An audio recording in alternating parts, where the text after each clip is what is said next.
Not gonna lie, guys. This one was pretty rough. Hello! 2002 is upon us, and the fashion is as well. Given that Lucy's huge hair swoops and Mary's Vanessa Carlton aesthetic are both in full swing. Welcome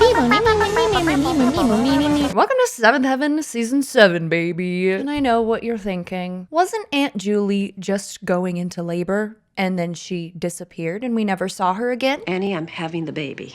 Great! Yes, the baby was born the day that Matt got married, but you know, the wedding drama was more important to talk about, obviously. Even with that atrocious plot hole considered. This was actually the first season of Seventh Heaven capable of maintaining a consistent overarching plotline, and there were far less characters who disappeared without a trace. And despite all that, this season was absolutely terrible, and I cannot wait to tell you everything about it. For anyone who has no idea what Seventh Heaven is, that's fine. Each season is equally insane, and you don't necessarily need to watch them in a particular order. If you are interested in watching all the way from the beginning, I do have a playlist on my channel entirely dedicated to Seventh Heaven, so you can watch that if you'd like, but again, I reiterate, not necessary. And also, if you want to be sexy and hot, you know what to do. Subscribe.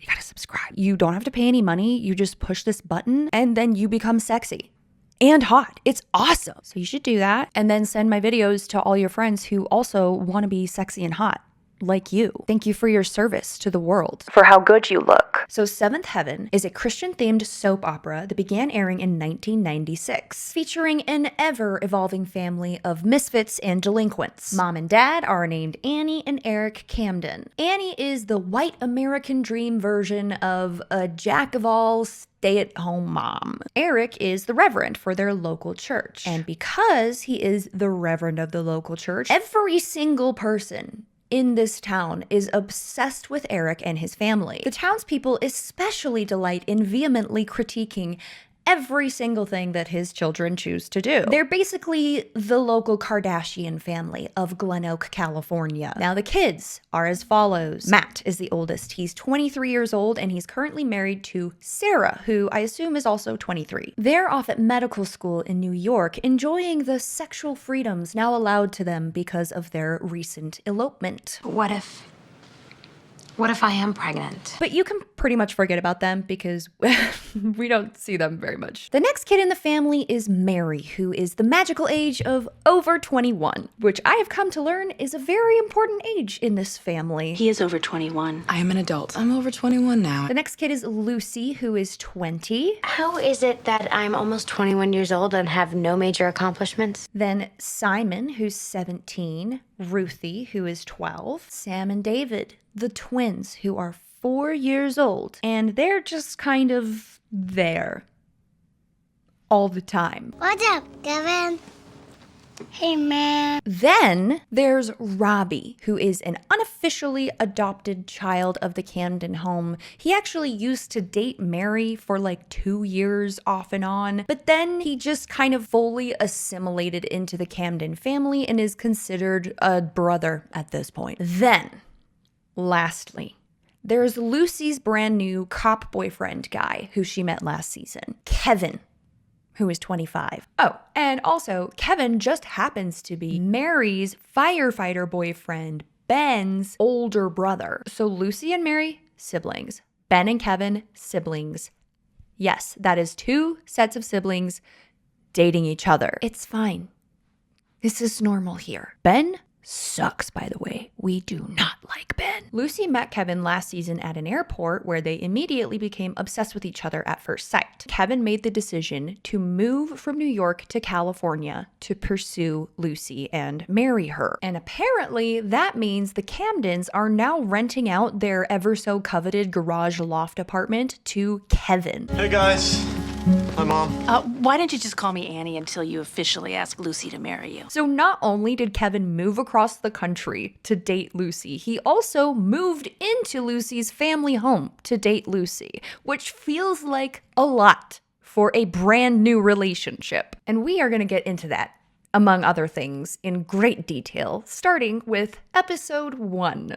Monkey business. Okay, so you know how I mentioned Mary's boyfriend, Ben? Well, Mary actually broke up with Ben just barely, much to the family's dismay. Any chance that Ben might fly in on one of your buddy passes and have dinner with us? They are obsessed with Ben. Ben is a nice man. Ben's ex-girlfriend moved back to New York from London and wanted to try and seduce Ben. Mary felt threatened by that, so she just broke up with Ben so that he could be with his ex-girlfriend. Did Ben break up with you for his old girlfriend? Oh no, I broke up with him for his old girlfriend. He's too nice to break up with me. Mary is still incredibly emotionally immature, and she does this thing where she gets super volatile and suddenly decides to lash out at Ben by dating a much older, raisin-looking airline pilot man, Jack. A man who is old enough to be her father. Oh, and also has a daughter her age. In the beginning of this episode, Mary clearly expresses to Jack that she is uncomfortable telling her parents about their relationship at this point. Because they're not gonna take it well. For now, she's wanting to keep this particular aspect of her life private. No. No. Despite that clear communication, Jack shows up at Mary's family home uninvited and outs their relationship to her family. I've kind of gotten back into dating again and ready to go, hun? I'm just going to drop Captain Smith at the airport and I'll be back late. Good night. They've been dating for like 2 weeks. So that's a good start. That's a good sign.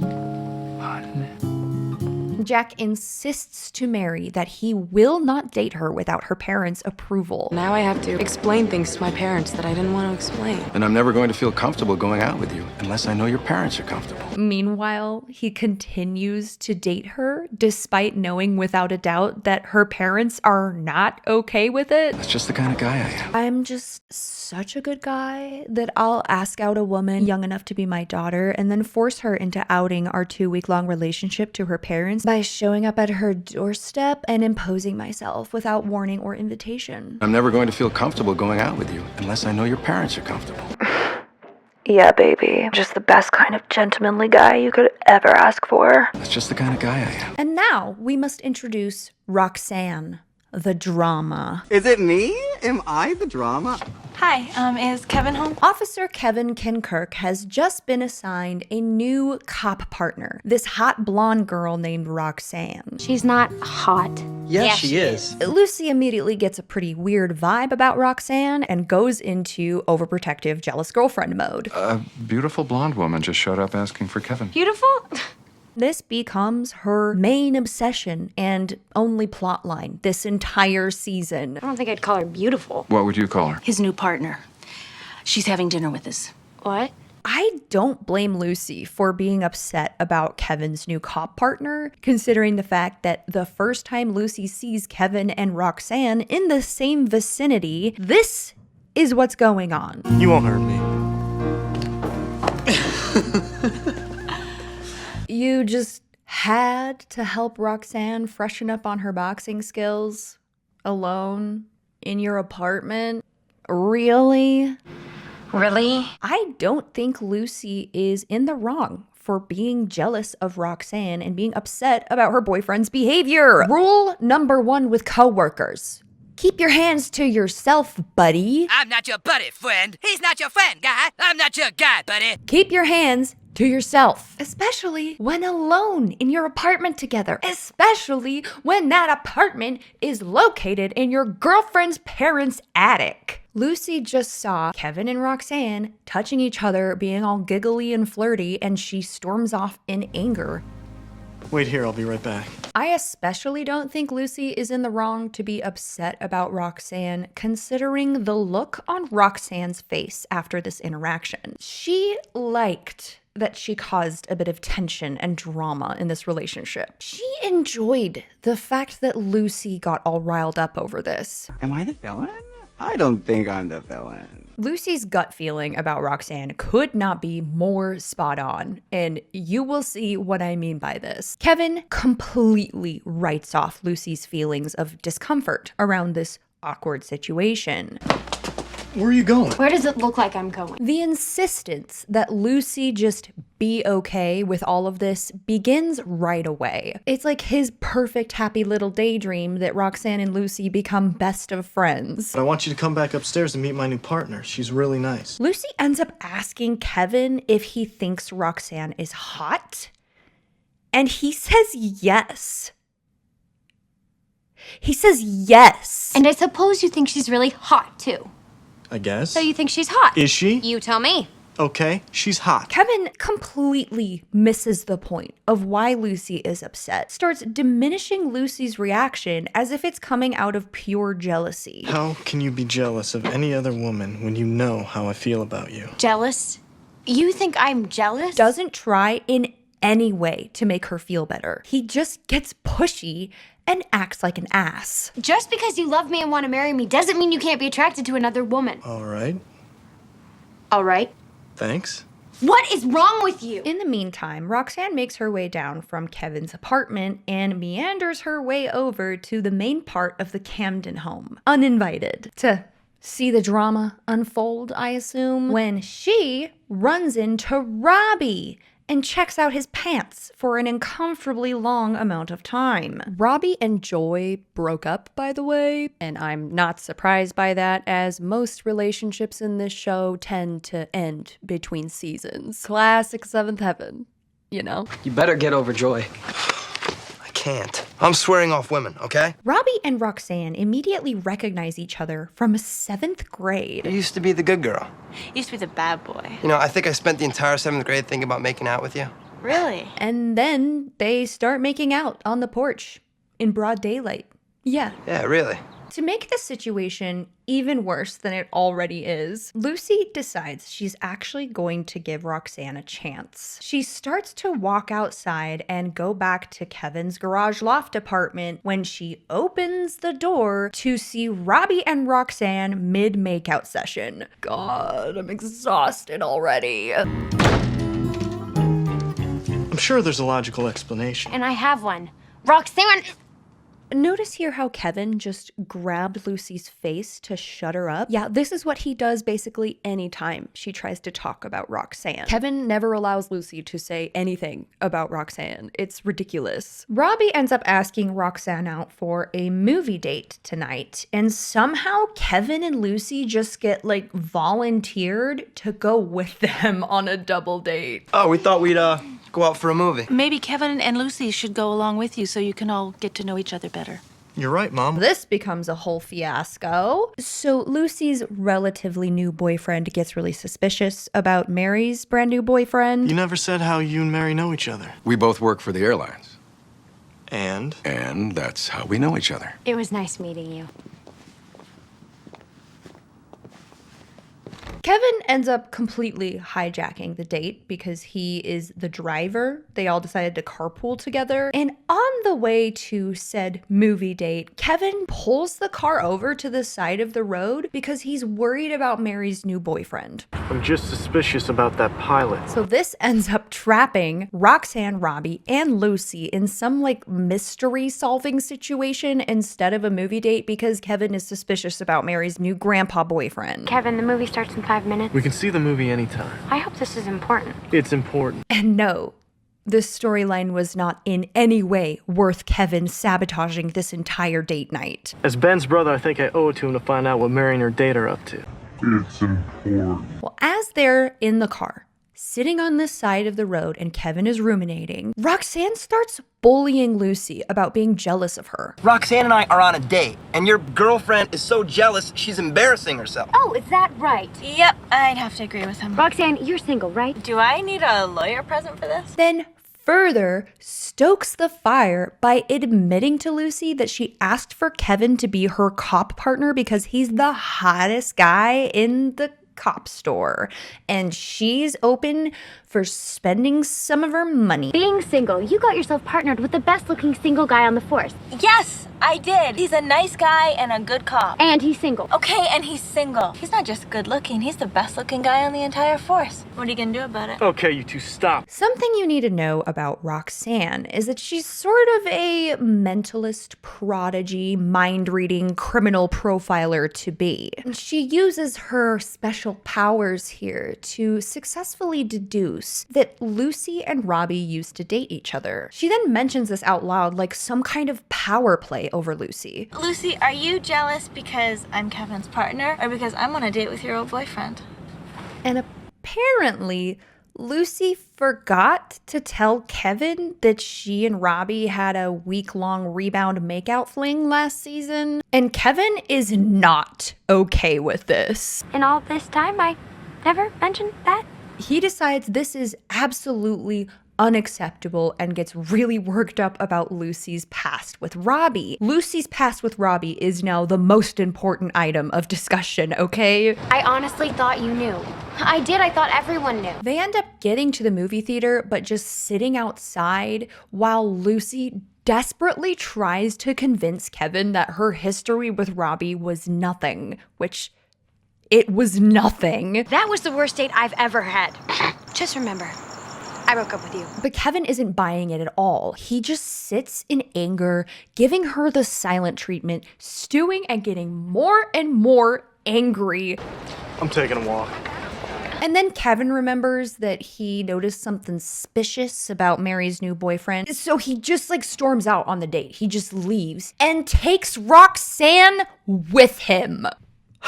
What the fuck? And he ends up deciding that the correct thing to do in this situation is to go and find Mary on her date night and harass her about how she's dating a pervert. Mary and Jack go out on a date night together at the pool hall, where they are quickly interrupted by Kevin, the new leading man, police officer, hero boyfriend guy. What's a guy in his 40s going out with a woman in her 20s for? He likes me. He's interested in me. Are you really that naive? He's a nice man. He's a pervert? I hope this is important. It's important. It's important. He's a pervert? And then apparently afterward, he goes back to pick up Lucy and Robbie from the promenade where he abandoned them and brings them all home. Back at the Camden home, before Roxanne leaves, she apologizes to Lucy for bullying her. It was a pleasure meeting you, Lucy. I'm sorry we got off to such a rocky start. And as she's walking away, Lucy starts trying to tell Kevin her feelings about Roxanne. I still think she's a... Yeah. Kevin cuts her off by grabbing her face and kissing her. I'm sorry, is this meant to be cute? Excuse me? You abandon her at the promenade with Robbie out of anger so you could then go be like Batman or whatever. And now you think everything's all fine and good and you cut Lucy off and end the night with a fucking kiss. It works, you know? Lucy gets distracted. I love you.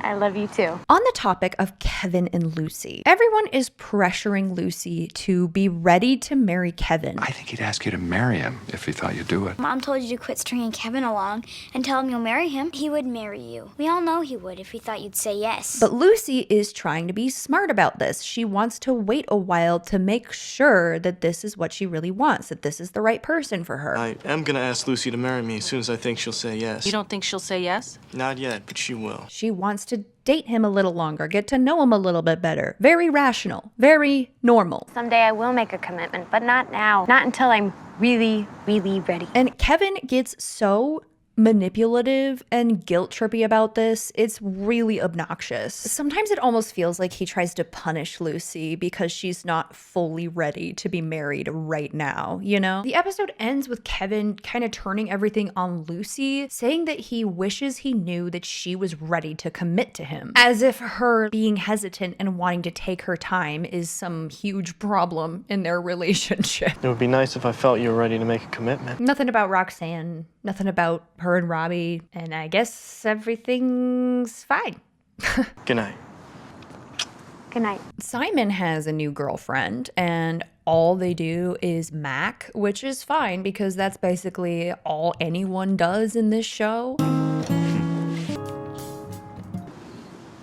Nah, it's deeper than that. Simon actually started a teenager-friendly, non-sexual sort of escort business. And this girl, Cecilia, has hired Simon to help make her boyfriend jealous. So, what do you want to do? I think we should practice making out until we get it right. So they practice making out with each other all day long to make their performance extra convincing so that she can break up with her boyfriend in a really dramatic way after he catches her making out with Simon Simon. It's a whole thing. Hey, you making out with my girlfriend? If I'm your girlfriend, then why were you making out with another girl right here just last night? The point is, Simon has started this little business where he gets paid to be a date for people. I personally find Simon's business idea to be creative and fun and harmless, so long as he's keeping himself safe and maintaining good boundaries with his clients. I say no harm done here. I am apparently wildly incorrect for having that opinion because everyone else who finds out about Simon's business is appalled. What are your mom and dad gonna think if they hear you got money for taking a girl out? They're all acting like Simon's business is one of the most horrendous things that could ever happen to humanity, and it's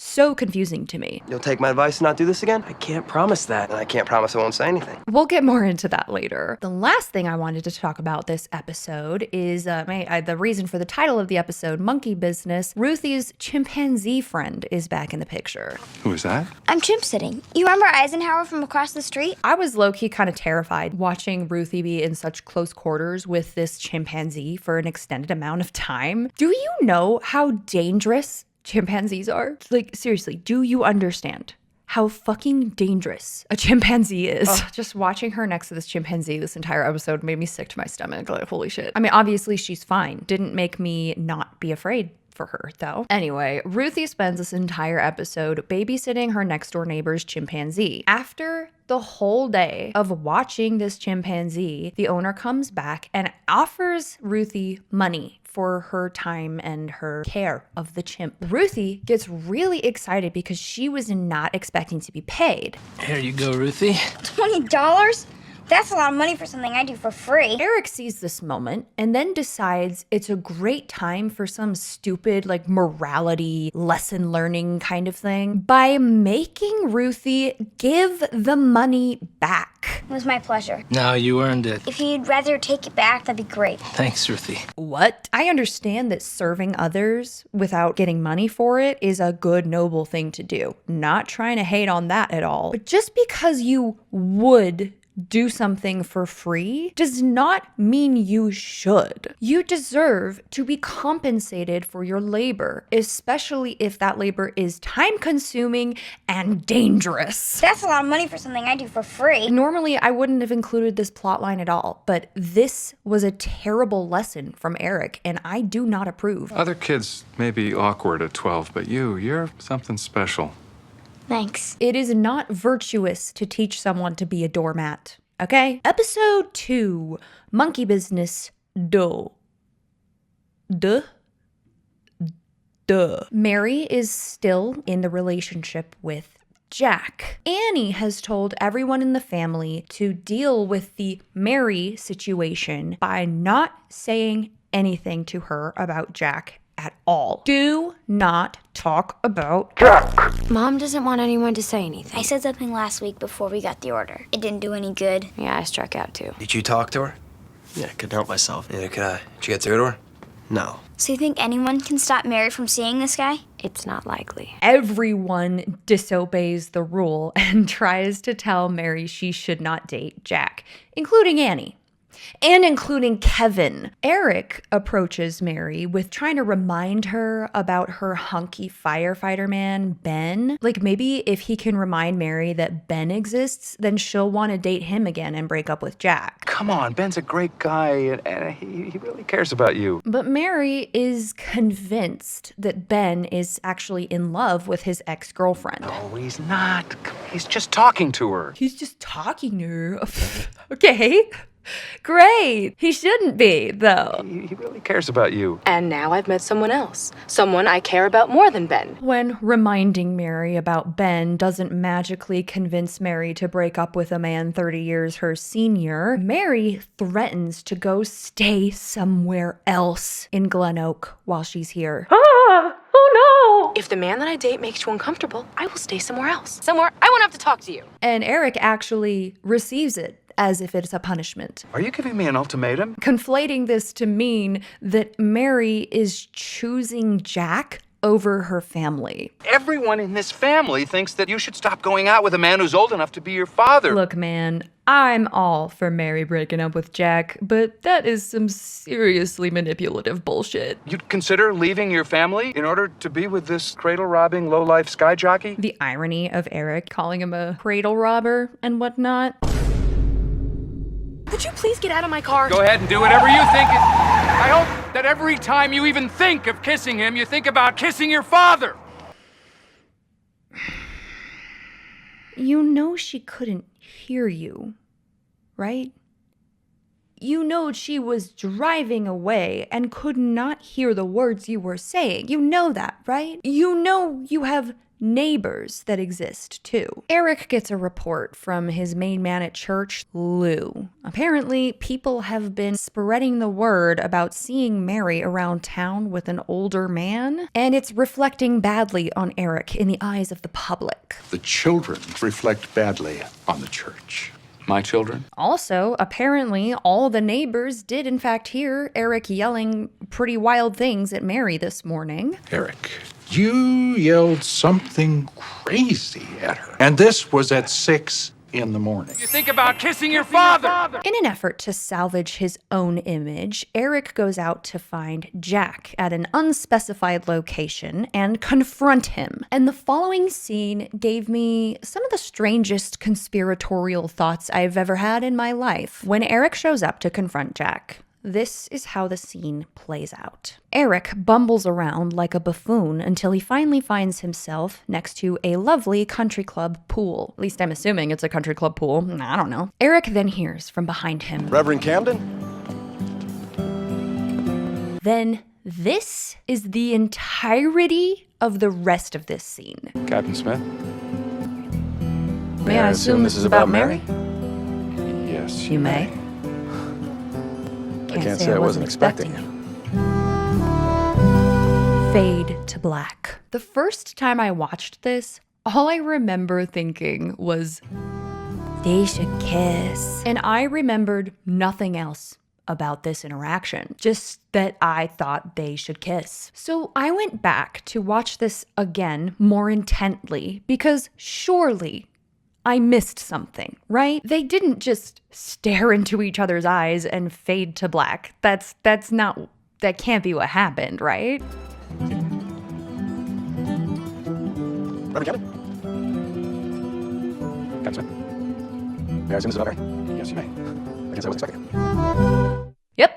That's it? No, we don't come back after the commercial break. I'm telling you, that's it. The only resolution we get to this is much later in the episode. Eric mentions that Mary is going to be moving to Florida to live with Jack. He's based in Fort Lauderdale. They thought it would be better for them. So I assume that's what he and Jack spoke about. We never see the conversation between Eric and Jack. And now I can't see this scene in any other way than this.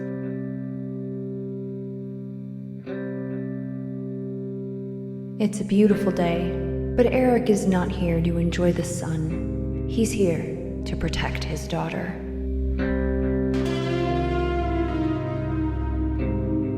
He searches for the handsome sun-dried tomato of a man who has seduced Mary to give the captain a piece of his mind. After all, if anyone of Eric's own age was going to be kissing his daughter, he would prefer it be himself. I hope that every time you even think of kissing him, you think about kissing your father.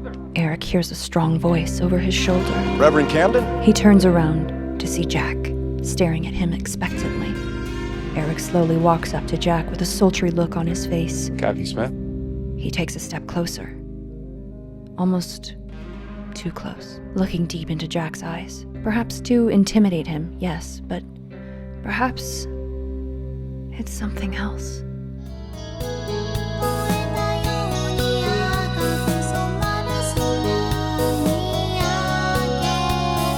I'm just saying, with the information we've been given, for all we know, this could have just been a secret ploy by Jack to seduce Eric the entire time. I now fully believe that this is the beginning of a years-long scandalous affair that hopefully ends in a catastrophe for everyone involved. It's not my fault the Seventh Heaven scriptwriters didn't actually finish writing this scene. This one is on them. Okay. By the way, huge thank you to John Walker for making this artwork for me. Please go give him a follow on Instagram and buy his art if you want to. He's very talented and great to work with. Thank you. And my condolences to Mary. This is going to be a really tough one for her to get over, but I wish Eric and Jack the best. I think they could be really good together after they figure out how to deal with all the fallout from this horrendous affair.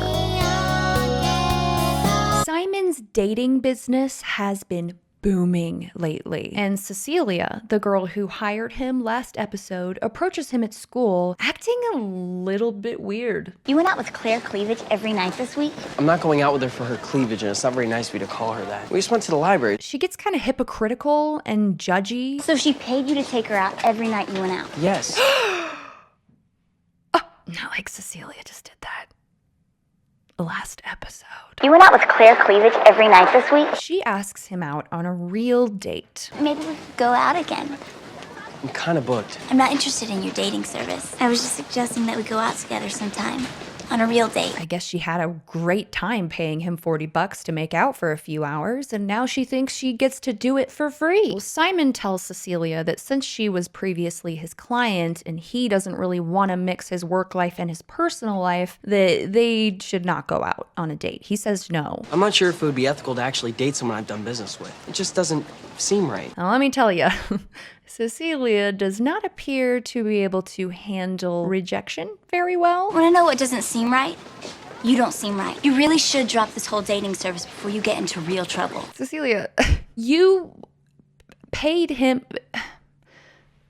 She gets angry at Simon and threatens that he needs to stay away from Claire. Then she chooses to retaliate by showing up at Simon's house to tell Eric all about this secret risque business because she thinks he shouldn't be doing it anymore. Again, everyone is trying to tell Simon that his business is so immoral and bad. But I'm really struggling to understand how. It doesn't matter how nice you try and make it sound. It's still wrong. And I think you better stop doing that. If you don't, something bad is going to happen to you. No excuses, Simon. You know whatever you're doing isn't right, so stop. There's never really a clear explanation as to why this business is considered to be immoral, other than like, you shouldn't charge people for human relationships or something like that. You're running an escort service. You can't do that. Why not? It's not illegal. It's immoral. I'm not selling sex. You're one step away from it. Anyway, Eric is big mad when he finds out. Simon!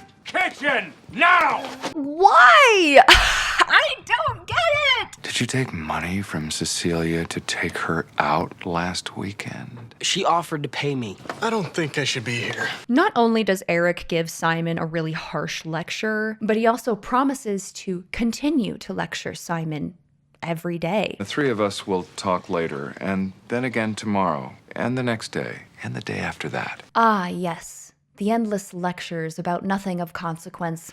The best and most effective kind of parenting. And the day after that. Eric dismisses Simon to go outside and speak with Cecilia, who has just been sitting on the porch waiting this entire time. Simon gives back the money that she paid him. Cecilia then drops a bomb on Simon. The word out on the streets is that one of your dates is pregnant. Yeah. Cecilia tells Simon that she thinks Claire is planning to frame Simon for this pregnancy, even though dear Cecilia has no evidence that that is the case. And I think she's only been paying you to take her out so that when her parents find out, they'll think the baby is yours. So Cece, can I call Cecilia that? Cece is just making assumptions off of baseless rumors. So fuck you, Cece. Now, who doesn't understand the consequences of his actions?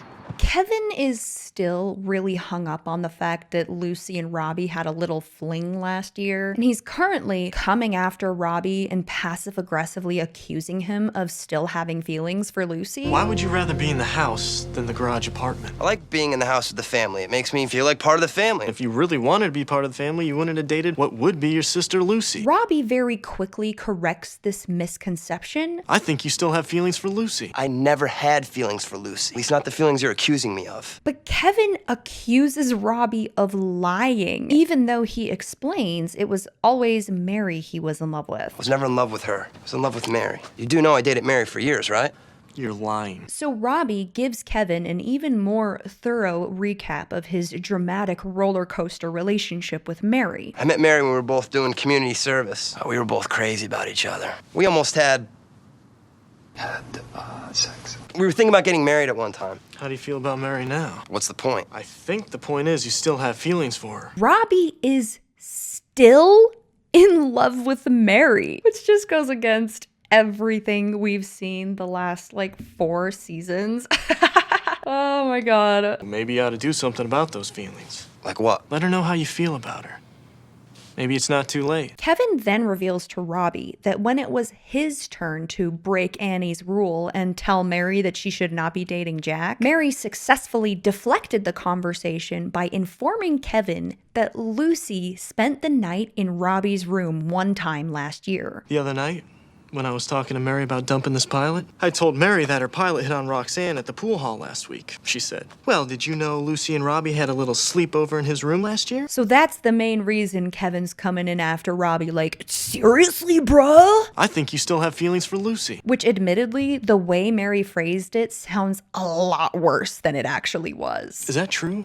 Did Lucy ever spend the night in this room with you? Robbie could clear this whole thing up so easily. It's as simple as being like, oh, no, it was not like that at all. Lucy was venting to me and crying after she had just gone through a really bad breakup, and we accidentally fell asleep on my bed, but we were both sitting up and fully clothed, and my back hurt really bad the next day.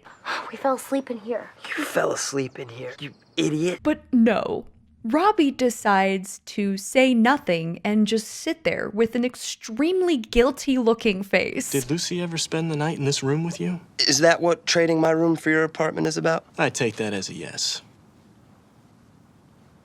Provides no further explanation into the situation. Later in the episode, Lucy confronts Kevin about this conversation because Robbie told her that Kevin had told him that Mary had told Kevin that she and Robbie slept together. Robbie said that you said that Mary told you that Robbie and I slept together. And Lucy's like, why did you go confront Robbie about this? Why didn't you come talk to me about this first? A pretty reasonable relationship boundary. He absolutely should have tried to talk to Lucy about this first before getting all up in Robbie's business for no reason. But instead of apologizing, Kevin starts acting like Lucy's being controlling. Is there a rule that I have to discuss everything with you that I'm going to discuss with Robbie? Because I didn't know that was a rule, and now that I do, I'm not agreeing to it. Oh, now you're making rules about who I can and can't talk to? Literally not the point at all. It's about healthy relationship communication.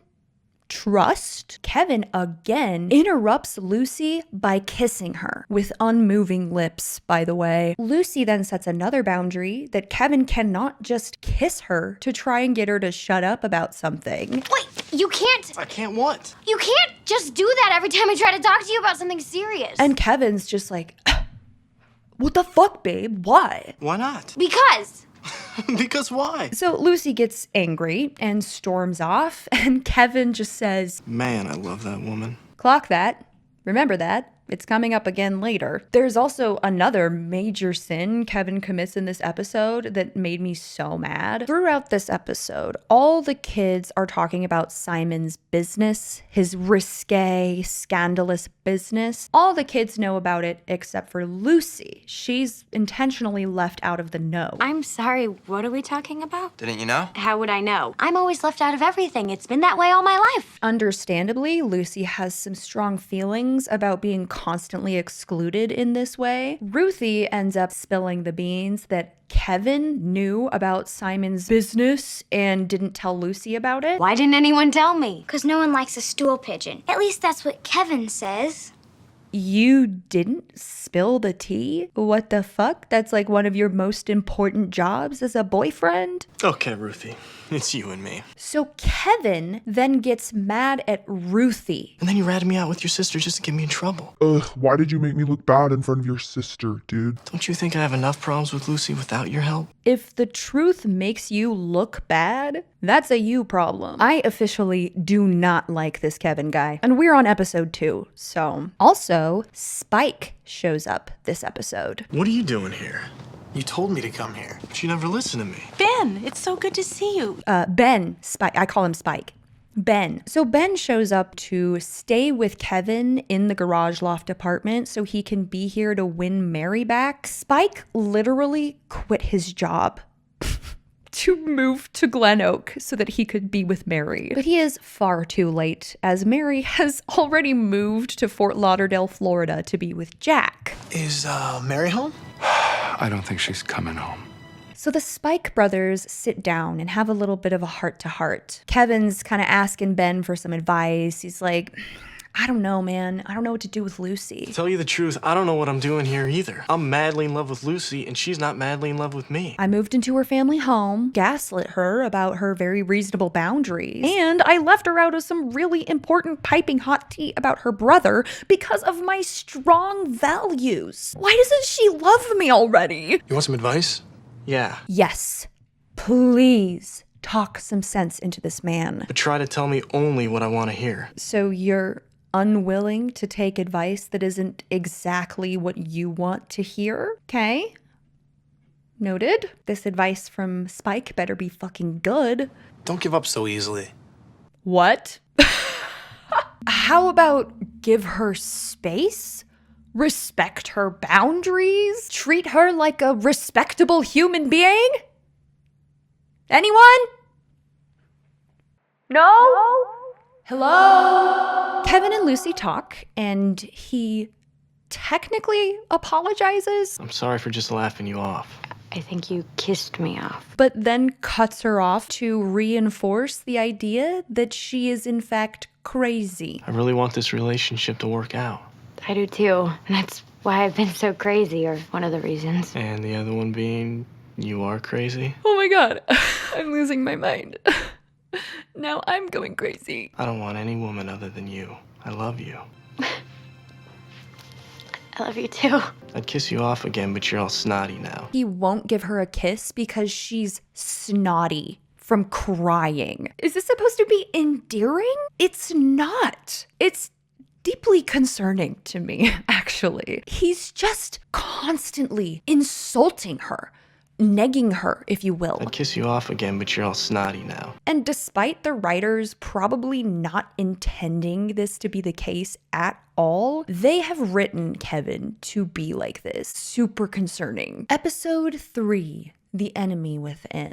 Eric has apparently been slowly devolving into Gollum/Smeagol levels of insanity, which does not surprise me in the slightest. How do we silence the conflict, the voices that argue within? The whole opening sequence of this episode is Eric talking to himself. I should improve myself. Hey, what's wrong with me? Why should I change? It's important for me to have my way, and I'm going to get my way. No, don't. You're better off just going with the flow. Master's my friend. You don't have any friends. Eric's private mental health crisis is interrupted by Annie yelling at him to let him know the dryer is ready. And the source of that light will... Eric, dryer! Just a second, hon. With us hearing his thoughts projected into the universe as if this is all totally normal and fine. Yeah, the door is closed. That means I'm working. Why can't she see I'm working? It's not Annie's fault. It's my fault. I could go down to my church office, but then I'd run into Lou.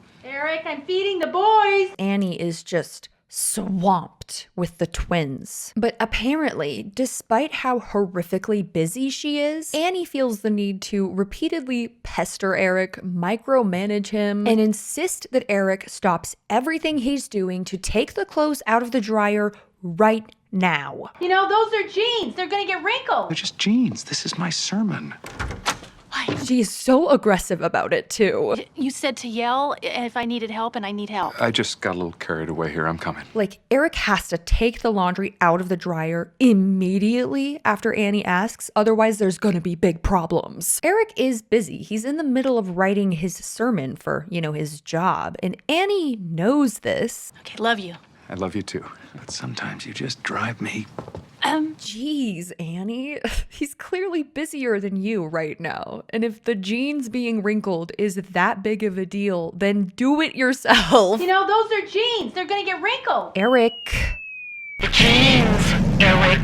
I'd better get the jeans. But the dryer must not be that big of a deal because right then, in that moment, someone shows up at the door and both Annie and Eric go to the door together to answer it, completely forgetting about the dryer, never to speak of it again. And you will never guess who is at the front door. I think your daughter is dating my son, Captain Jack Smith, the airline pilot your daughter Mary seduced. It's Mary's grandpa boyfriend's father, Jack's dad. This guy shows up all upset, claiming that Mary has seduced his son, Jack. I'm not happy about your daughter dating my son. We're not too happy about Mary dating your son either, so... He does not want Mary dating Jack for the following reasons. Jack is a widower. He's widowed.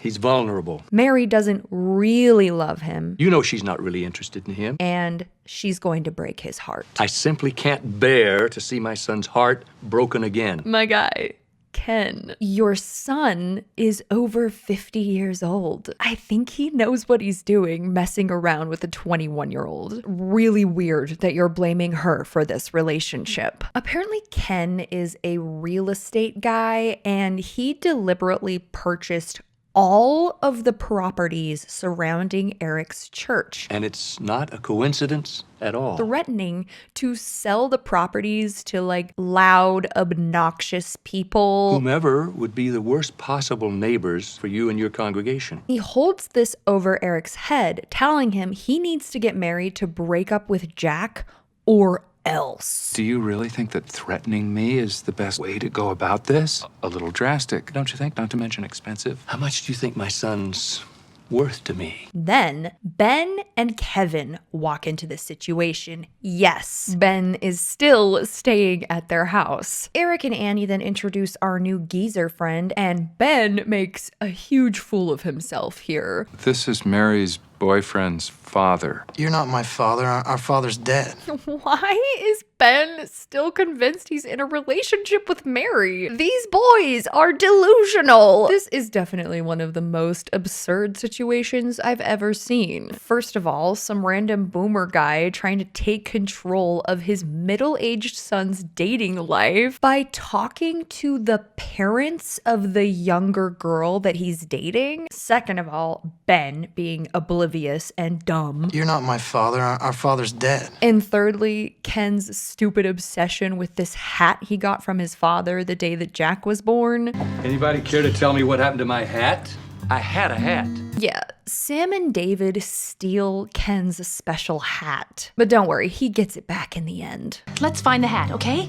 I said find the hat! Everything with Ken is resolved pretty easily, actually, because Mary ends up breaking up with Jack by the end of this episode anyway, completely unrelated to anything that Eric and Annie do. I talked to Mary. She and that guy broke up. You're the one who talked her into it? You can't really talk her into anything she doesn't want to be talked into. It's implied that Mary broke up with Jack because Robbie started calling her and sweet-talking her. It is so good to hear your voice. I really appreciate you taking the call. I really needed to talk to you. Did I tell you his father came by here? No, I'm not kidding. Would I make up something like that? Apparently it worked, but that's to be continued because we don't really get an update on that. Is she coming home? She still wants to live in Fort Lauderdale. One thing that's pretty weird is that as soon as Ben finds out that Mary broke up with Jack, he decides that he doesn't want to pursue her anymore and that he's moving back to Buffalo. And he's gonna go get his old job back and start dating his ex-girlfriend, which is simply diabolical. You're not thinking of going back with your old girlfriend, are you? I'm gonna give it a shot. Ben quit his job intending to move to Glen Oak to be with Mary. And as soon as he finds out that Mary is single, he just gives up. You want some advice? Don't give up so easily. I don't know what is going on with this guy. Speaking of Ben, Roxanne actually sees Ben this episode for the first time and immediately becomes obsessed with him. Wow, that's your brother? I can't believe that's your brother. Don't worry though, this does not pan out to anything. Roxanne literally just becomes obsessed with every single guy she sees. It starts becoming a pattern and a bit of a problem, honestly. I'm not fixing you up. Oh, who asked you?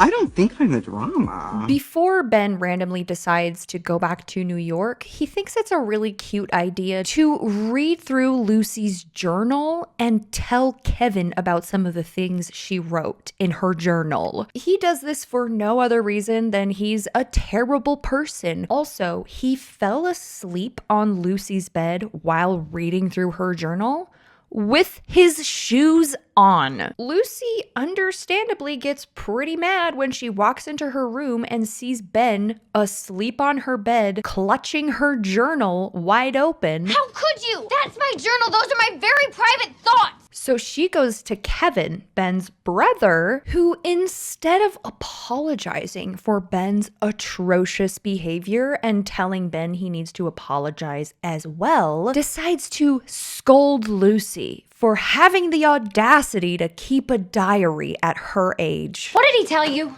Nothing I didn't know already.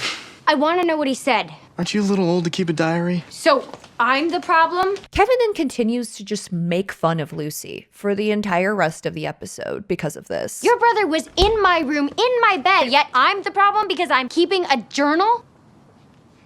That's not funny. Lucy is 100% the victim in this situation, and Kevin is acting like she's just being a dramatic baby about it. I'll talk to you later, or maybe I'll just write a diary of my own. Not funny! Nobody stands up for Lucy in this situation. Lucy tells Robbie about her privacy being violated in this way, and Robbie also just makes fun of her for keeping a journal. Aren't you too old to keep a diary? Lucy asks Robbie why nobody seems to be concerned about Ben violating her privacy in this way, and Robbie is just like, I gotta go. I think my time is better spent looking for the hat.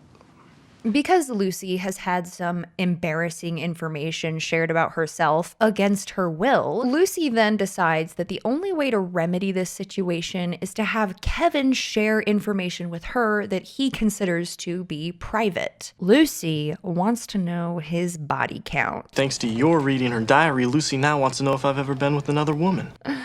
Oh, this is gonna be good. Kevin starts acting really weird and suspicious when it comes to telling Lucy his sexual history, which is just making this scenario worse. Luce, I'm 25 years old. I'm a police officer. I'm a man. I personally think that body count doesn't matter. Like, as long as you're not noticing any other red flags about their behavior, it's not the end all be all. With that being said, I don't think it's wrong to want to know, you know? I think it can be really healthy and important to communicate at least about the very basics of your sexual history with someone that you are pursuing a relationship with, wanting to potentially marry. I just came by to tell you that I love you, and even if you've been with another man, I still love you. I haven't been with another man. That's personal information I don't need to know. Kevin does have the right to not want to share this information with Lucy, but he is acting so fishy about it, which is totally unnecessary and is making the situation exponentially worse. He just is driving Lucy more and more insane and pushing her further into erratic behavior. I have to go. This isn't over. Catching up with Simon and Cecilia, Simon finds Cece in the middle of her Evanescence era, walking down the hallway dramatically like a sad music video girl. Cecilia and Simon are still fighting. More like Cecilia is still hardcore judging cleavage Claire and telling Simon all the rumors going around about this girl, that she's pregnant and that Simon is the father. I went out with her just last week. They think you went out with her last year, but no one knew. They think you did this because everyone was calling you Virgin Camden. Cece thinks Claire is pregnant because she's wearing baggy clothes. Claire doesn't look like she's having a baby to me. And why is she wearing all those big clothes? And where did the cleavage come from? So terrible. Good luck. Oh my god, this girl is such a judgy little bitch. For some reason, because of these rumors, Simon now believes it's his responsibility to take care of Claire and this pregnancy. Claire hasn't even been telling people that she's pregnant. let alone that Simon is the father. She seems to be surprised that people are even saying that about him. Everyone thinks I'm pregnant. They think I'm responsible. Well, that's absurd. We just went out last week. Claire is in fact pregnant, but she hasn't been telling anyone about it. In fact, she's been trying to hide it. She even denies the pregnancy to Simon in kind of a coded language. Are you? No, I'm not pregnant. There is no baby. There can't be any baby. You have no idea what my father is like. He would kill me. And I mean literally kill me. Simon then offers to assist however he can. He ends up helping Claire by talking to Sergeant Michaels to figure out a confidential way that she could drop off her baby and abandon her baby, essentially. And he learns from Detective Michaels that the baby can be dropped off at the hospital or a fire station without any issue. Later that day, Simon gets a call from Claire letting him know that she's going into labor, like right now, and she's gonna do it all by herself. Apparently she does it and it doesn't need any help and everything goes smoothly because she just like drops the baby off somewhere for Simon to go pick it up and figure out what to do from there. Simon, you have to come now. I'm gonna leave it in the phone booth that we talked about. I have to go home. It's now Simon's responsibility to take the baby to the hospital. We decided that suddenly. So Simon went from having literally no obligation to this girl or her child at all to abandoning the baby at the hospital for her. Upon handing the baby to the nurse at the hospital, the nurse just says, "God bless." God bless. That's all you have to say. Additionally, Detective Michaels decided to stake out the hospital in order to spy on Simon's misfit adventures. So Detective Michaels is sitting in his car watching from the distance like Batman. And upon seeing Simon give the baby away, Detective Michaels just nods with approval. Yeah, Simon, you go. You abandon that baby. Woohoo! Episode 4, Bowling for Eric. Eric learns from the doctor that he has a blockage in his heart and he's going to need to get a double bypass open heart surgery. Even though this is an incredibly common, safe, and normal procedure, Successfully performed on hundreds of patients every day. Eric is terrified he is going to die. I want a second opinion. I am your second opinion. He is quite spooked about the idea of having a double bypass. Can't I just take vitamins or herbs or something? Instead of going home to tell his wife about this information, Eric consults Doc, the doctor of life. I have to have open heart surgery. So? Open heart surgery. I guess we're establishing that Doc works professionally as someone who coaches terminally ill people. You know, since Doc used to be terminally ill at one point in his life and he talked to that one guy one time in like season 2. I guess that's just his job now. By the way, in case you forgot, the advice that Doc gives to terminally ill patients is to pray so they'll live longer. And it seems to work, actually. I specialize in terminal illness, helping people that have no treatments or options available. You have treatments and options. Eric is being so dramatic over this whole heart surgery thing, treating it like he is absolutely, definitely going to die. I might not be around after next week.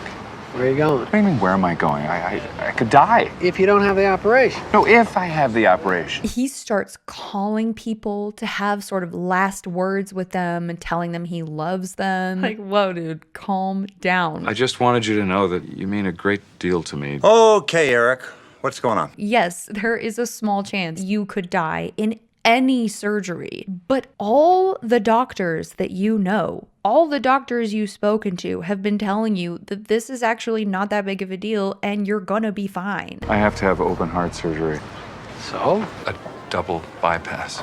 That's all. And with your age and good overall health, you're a terrific candidate for a beating heart bypass. No, I'm gonna die! Way! Eric calls a family meeting to announce his pending heart surgery. But he doesn't tell the family what the meeting is about, and everyone gets super freaked out about it. Everyone starts speculating about what horrible catastrophe has happened to require this meeting to be called. Family meeting, living room. Okay, who did what? It's not like we have family meetings all the time. The last time was when Matt brought Sarah home. Is Dad bringing home a nice Jewish girl? Eric then makes the situation worse by not telling the family anything and acting like, actually, no, it's fine, nothing's going on. Just acting super weird. Let me just start with it's no big deal. We're all going to be fine. We can all handle what I'm about to tell you. Instead of telling the truth, Eric tells the family that the big family meeting was to tell everyone, I need to go bowling. They're going bowling, baby. Everyone knows this is major BS, and nobody in the family likes bowling. Dad still hasn't told you, huh? Why don't I go get ready to go bowling? I love bowling. I love family. I love bowling with our family. But they all go anyway. Bowlers, let's bowl.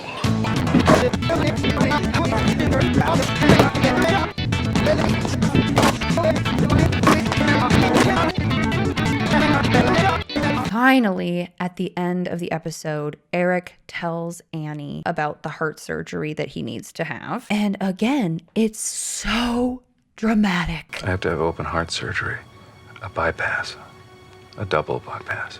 I knew you were going to say that.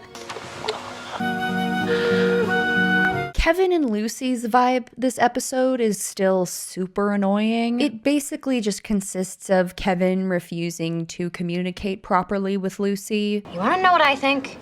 Not really. Gaslighting her, calling her crazy. And I don't want to be crazy like my mom. Too late. It's terrible. Fine. Then tell me if you've ever had sex before. Lucy is still obsessed with finding out Kevin's body count, and he is still refusing to budge. So now you can tell me. Tell you what? Tell me what I want to know. Tell me if you've ever been with anyone. So she's mad at him for keeping secrets from her. You want her more than you want me, don't you? Who? The woman you were with. What woman? The one you won't tell me about. Honey, you're not going crazy. You're already there. Robbie offers to give Kevin advice to help him remedy this situation with Lucy. And Robbie has the audacity to claim that he can help Kevin because he's very good with the Camden women. I'm good with Camden women. I speak fluent crazy. Sorry. I hate everything about all of that. The final scene with Kevin and Lucy in this episode is basically just Kevin saying, no, I will not tell you my body count, but I love you, but you're crazy, but I love you though. I can't always tell you what you want to know, and I have my reasons. Whatever women are in my past are in my past. I love you, Lucy Camden. You're crazy, but I love you. Aww, how romantic. So we okay? More than okay. Episode 5, Heart of the Matter. This episode is basically a horrifying fever dream of Eric living out his secret fantasy of becoming Elvis while undergoing open heart surgery. The doctor would like to know what kind of music you would like during surgery. I like Elvis. I always wanted to be the king. Okay. To his credit, he pulls off the Damon Salvatore hair look really well, but I reserve the right to remain creeped out. That's just my general feeling. The whole family is there at the hospital all day waiting for Eric to be done with the surgery. As they're waiting, Lucy has a bit of an existential moment and finally realizes that she does want to marry Kevin. If something does happen to Kevin, all I'll be left with are some very good memories of making out, but that's it. I don't want to waste any more time. I'm ready to get married. What? Not only is she suddenly ready to marry Kevin, but she decides that he needs to propose to her right now. Immediately right now. You know that question you wanted to ask me but have been waiting to ask me until I'm ready to be asked? I'm ready. Ask away. And of course, since Lucy is now pressuring Kevin to propose right away upon her deciding randomly that she's ready, Kevin now suddenly has decided he doesn't want to propose to Lucy anymore. Like, maybe not at all. I'm not asking Lucy to marry me. Not that it matters if she tells me or not, because I'm not asking her. She's not thinking straight. Are you gonna ask me to marry you or what? No. What do you mean, no? God, dude, this is what you wanted. You've been waiting with bated breath for the moment that she tells you she's ready to be committed. Now she's ready, and you're like, nah. Lucy, I'm not gonna ask you. Why? Because I'm not. Then what are we doing? I don't know. But I do know I'm not gonna ask you to marry me. The drama is so dumb. And Lucy gets unreasonably pissed off that Kevin won't just kneel down and propose to her immediately on demand while in a hospital without even having a ring. You're leaving. Whether you want to or not, you're leaving. Lucy pressuring him to ask her is dumb. I said ask away. Come on, speak.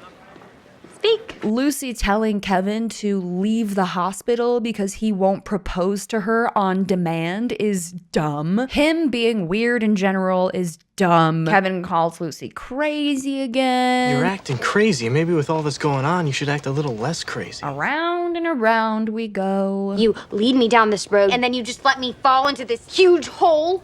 I want to ask you in my own way, and my own way's not in a hospital cafeteria while we wait to see how your dad's double bypass went. My way is going to be better than this. Also, we get a surprise visit from Sarah this episode. Yeah, Matt's wife, Sarah. I told you could forget about them. This is the ones you can forget about. I would tell you what happened in this plot line, but it was really boring and dumb, and I don't want to waste my time on it, so. That whole episode was just kind of fucking weird, man. I wanna hold her tight all through the night, but all she wants to do is dance. Episode 6, regarding Eric. Eric did in fact survive his open heart surgery. Luckily for us, or unluckily, depending on your opinion of Eric. Eric is alive, but Eric is very depressed right now. He's feeling a little low because he wants to go back to work, but he can't. He feels like he's lost control of his life, which we know control is very important to Eric. A week ago, I was a man in control. Now I'm just a man in the way. Eric is just milking this heart surgery so hard. No one needs me.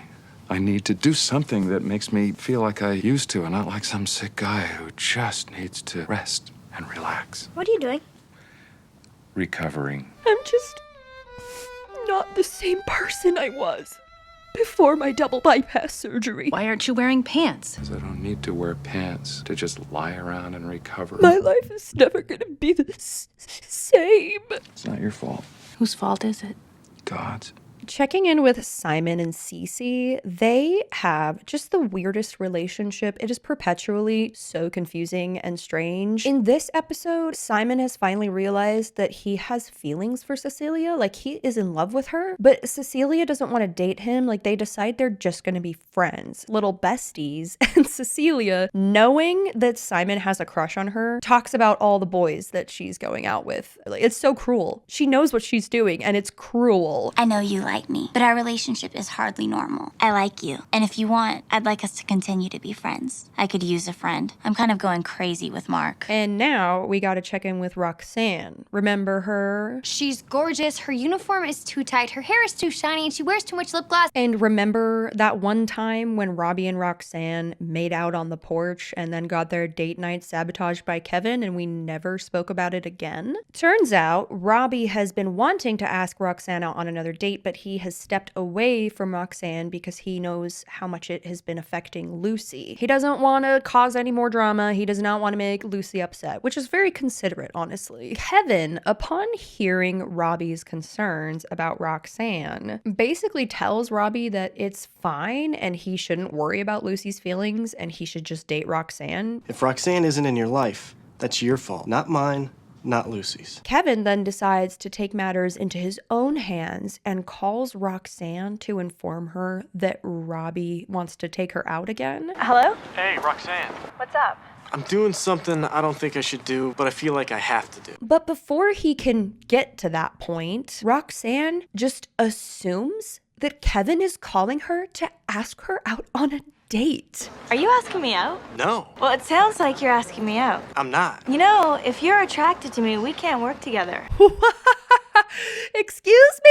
Her coworker, who's in a committed relationship, calls her saying he needs to talk about something. And her first assumption is that Kevin is asking her out? I'm not interested in you. So why are you calling me? Something is deeply wrong with this woman, and I hate Kevin for constantly gaslighting Lucy about this and not letting her talk about it at all, among all the other reasons why I hate Kevin. Are you asking me out? No. Well, it sounds like you're asking me out. By the end of the episode, Roxanne comes to the Camden house and finds Robbie in the backyard. She then pushes Robbie up against the wall, holding him in some kind of arm lock, berates him for not being a real man and never calling her. If I mean so much to you, why didn't you just pick up the phone and call? I like you, but I date men, real men who aren't afraid and don't get other people to fight their battles for them. Then flips him around and starts making out with him. Then she leaves. So, last we saw Roxanne, she was all over Spike. Now she's assuming Kevin is interested in her. Finally, she decides to go for Robbie since, you know, he's one of the 3 men that you're allowed to date in this universe. To me, it kind of looks like Robbie just became Roxanne's flavor of the day once Kevin didn't bite. So anyway, moral of the episode, Eric is just super depressed and Roxanne has proven herself to be a little bit insane. Just a little bit. Boy, am I glad to see you. I'm not interested in you. So why are you calling me? Episode 7. Gabrielle, come blow your horn. Eric's father, the Colonel, is not featured in this season at all for the first time ever. And the Colonel's presence is replaced by a character named Gabrielle. Look, I don't know who you are, but you shouldn't be smoking. What if you fall asleep in bed with one of those cancer sticks in your hand? Hopefully, I'll be cremated before they find me, and they can just put me in an old peanut butter jar and toss me out to sea. I think that Gabrielle is meant to be some kind of angel in this story. The title of the episode, Gabrielle, Come Blow Your Horn, is oddly similar to Gabriel, Come Blow Your Horn, a reference to the angel Gabriel blowing his horn, ushering in the judgment day and end of life as we know it. Gabrielle randomly shows up at the Camden house today because she has been sent by the Colonel to help while Eric is recovering from his surgery. Annie does not like Gabrielle at all. She calls Grandma Ruth at the end of the episode asking why Colonel would even dare to send this Gabrielle lady to the home. Like, why would Colonel think this is a good idea when Gabrielle is just such a terrible, horrifying, degenerate person? What are you talking about, Annie? I'm talking about the woman you sent to help. Does she still smoke? Yes, and I also smelled alcohol on her breath. Wine. She loves wine. Oh no! She smokes! And likes wine. Ah! What were you thinking? Allowing someone like that to help around the house? How dare you? It's during this phone call with Ruth that Annie gets the clarification. Gabrielle was actually not sent to help Annie around the house. Gabrielle was sent to help Eric during this trying time. Do we get a further explanation of what that means? No. All this lady does to help Eric is fall asleep in his backyard, fart very loudly while asleep to break up an awkward silence,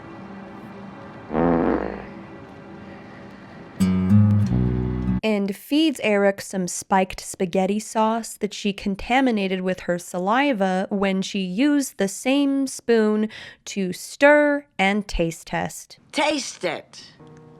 It's the best spaghetti sauce I've ever had in my entire life. I have a secret ingredient. Ooh, what secret ingredient? Your saliva? No, she spiked the spaghetti sauce with about half a bottle of wine. That's her secret ingredient. Would you like a glass of wine with that? And that is Gabrielle's entire involvement with Eric, yet her presence truly does usher in the end of times for this man. To back up a little bit, we talked about how Eric is pretty depressed right now. Additionally, because Eric had to get an open heart surgery, he is also angry with Jesus. Daddy's a little angry with Jesus right now. God damn it, Jesus. Why did you have to make me do an open heart surgery, asshole? You'll be okay. What's okay. The biggest thing he's mad about is the fact that he has to rest for like a month or something like that.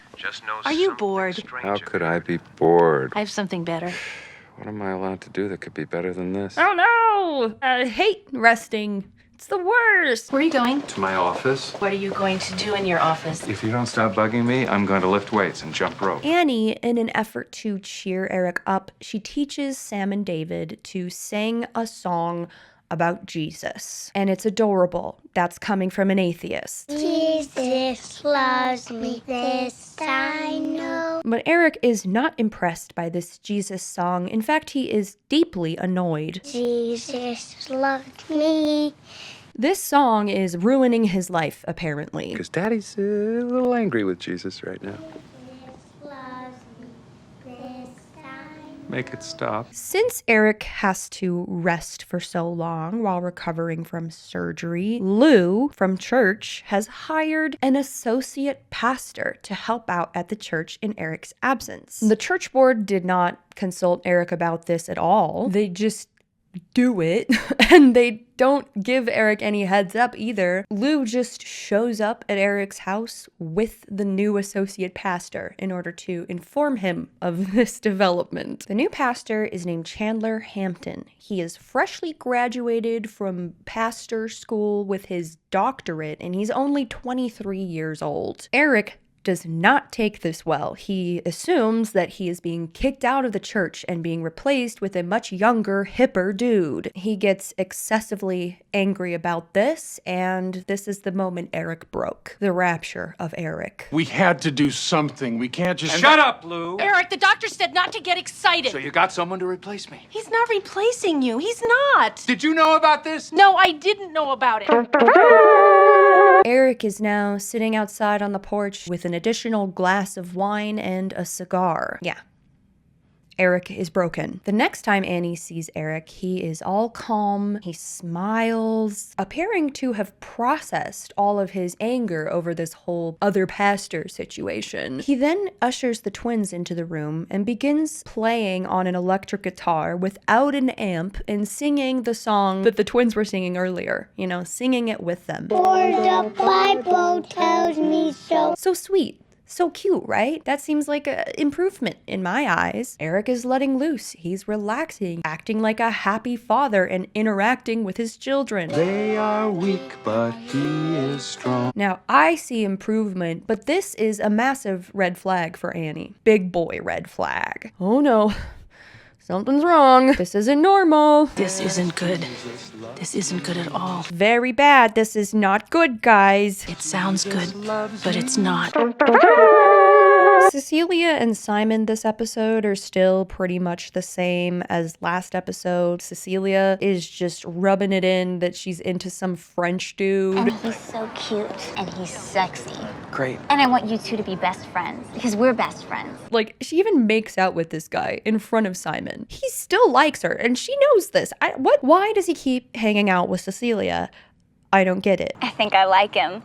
Really like him. Lucy and Kevin are still having some problems. What do you need Roxanne for? To save my life. What do you mean, save your life? Lucy is mad about Roxanne again. Surprise, surprise. She's there for me on the job the same way you're there for me in life. What aspects of your life do you involve her in? Because Roxanne and Kevin were intentionally riling Lucy up earlier today while they were supposed to be working. Granted, Lucy was stalking them while they were stationed to work at the promenade, but because they noticed Lucy stalking them, Kevin and Roxanne go into like a jeweler shop and look at rings and act like Roxanne is picking out a ring. They really had no reason to do this other than to make Lucy upset. So good job, guys. Lucy later tells Kevin off, blows up on him a bit, storms off in anger. We've seen this before. And Kevin stares at her while she walks away and again says to himself, I love that woman, just like he does every time she storms off in anger. It's like he wants her to get jealous and angry. I hope you don't mind. I was looking for a quiet place to study. And you knew Roxanne was getting a ride over here, and you thought maybe she'd come up here with me first. But I love it that you don't want anyone else with me. Maybe he's the kind of person that like gets really horny after fighting. Maybe he's like that. And he's just like trying to intentionally, Ew. I'll be over as soon as I change. Don't bother. I love that woman. Last episode, Lucy told Robbie that it's okay if he dates Roxanne. However, Robbie has not spoken to Roxanne since she forcefully kissed him a few weeks ago. I guess he hasn't bothered to call her like a real man would. Do you want to know how a real man does it? Yeah, show us how a real man does it. I like you, but I date men, real men. A real man do it like this. Whoa! That's a real man! Pick up the phone and call. But Roxanne seems to be fine with Kevin calling Robbie for her. Roxanne? Hi, is this Robbie?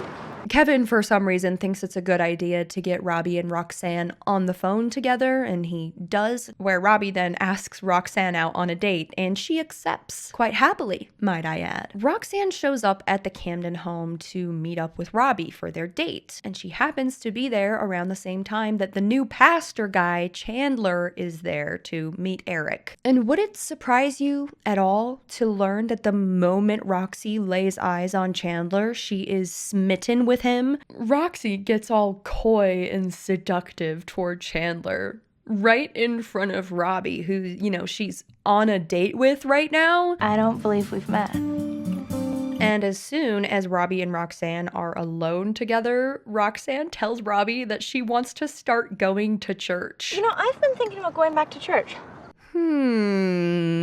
Interesting. I don't know why I bother. I'm such a loser. Roxanne is so transparent that Robbie can see what's going on. He fully understands that Roxanne has the major hots for the new pastor guy, and he even calls her out on it to her face. I saw the way you looked at that minister. I know why you're thinking about going back to church. I didn't look at him. Yes, you did. Roxy then tells Robbie that she will call him. Good night. I'll call you. I don't think she's gonna call. Episode 8.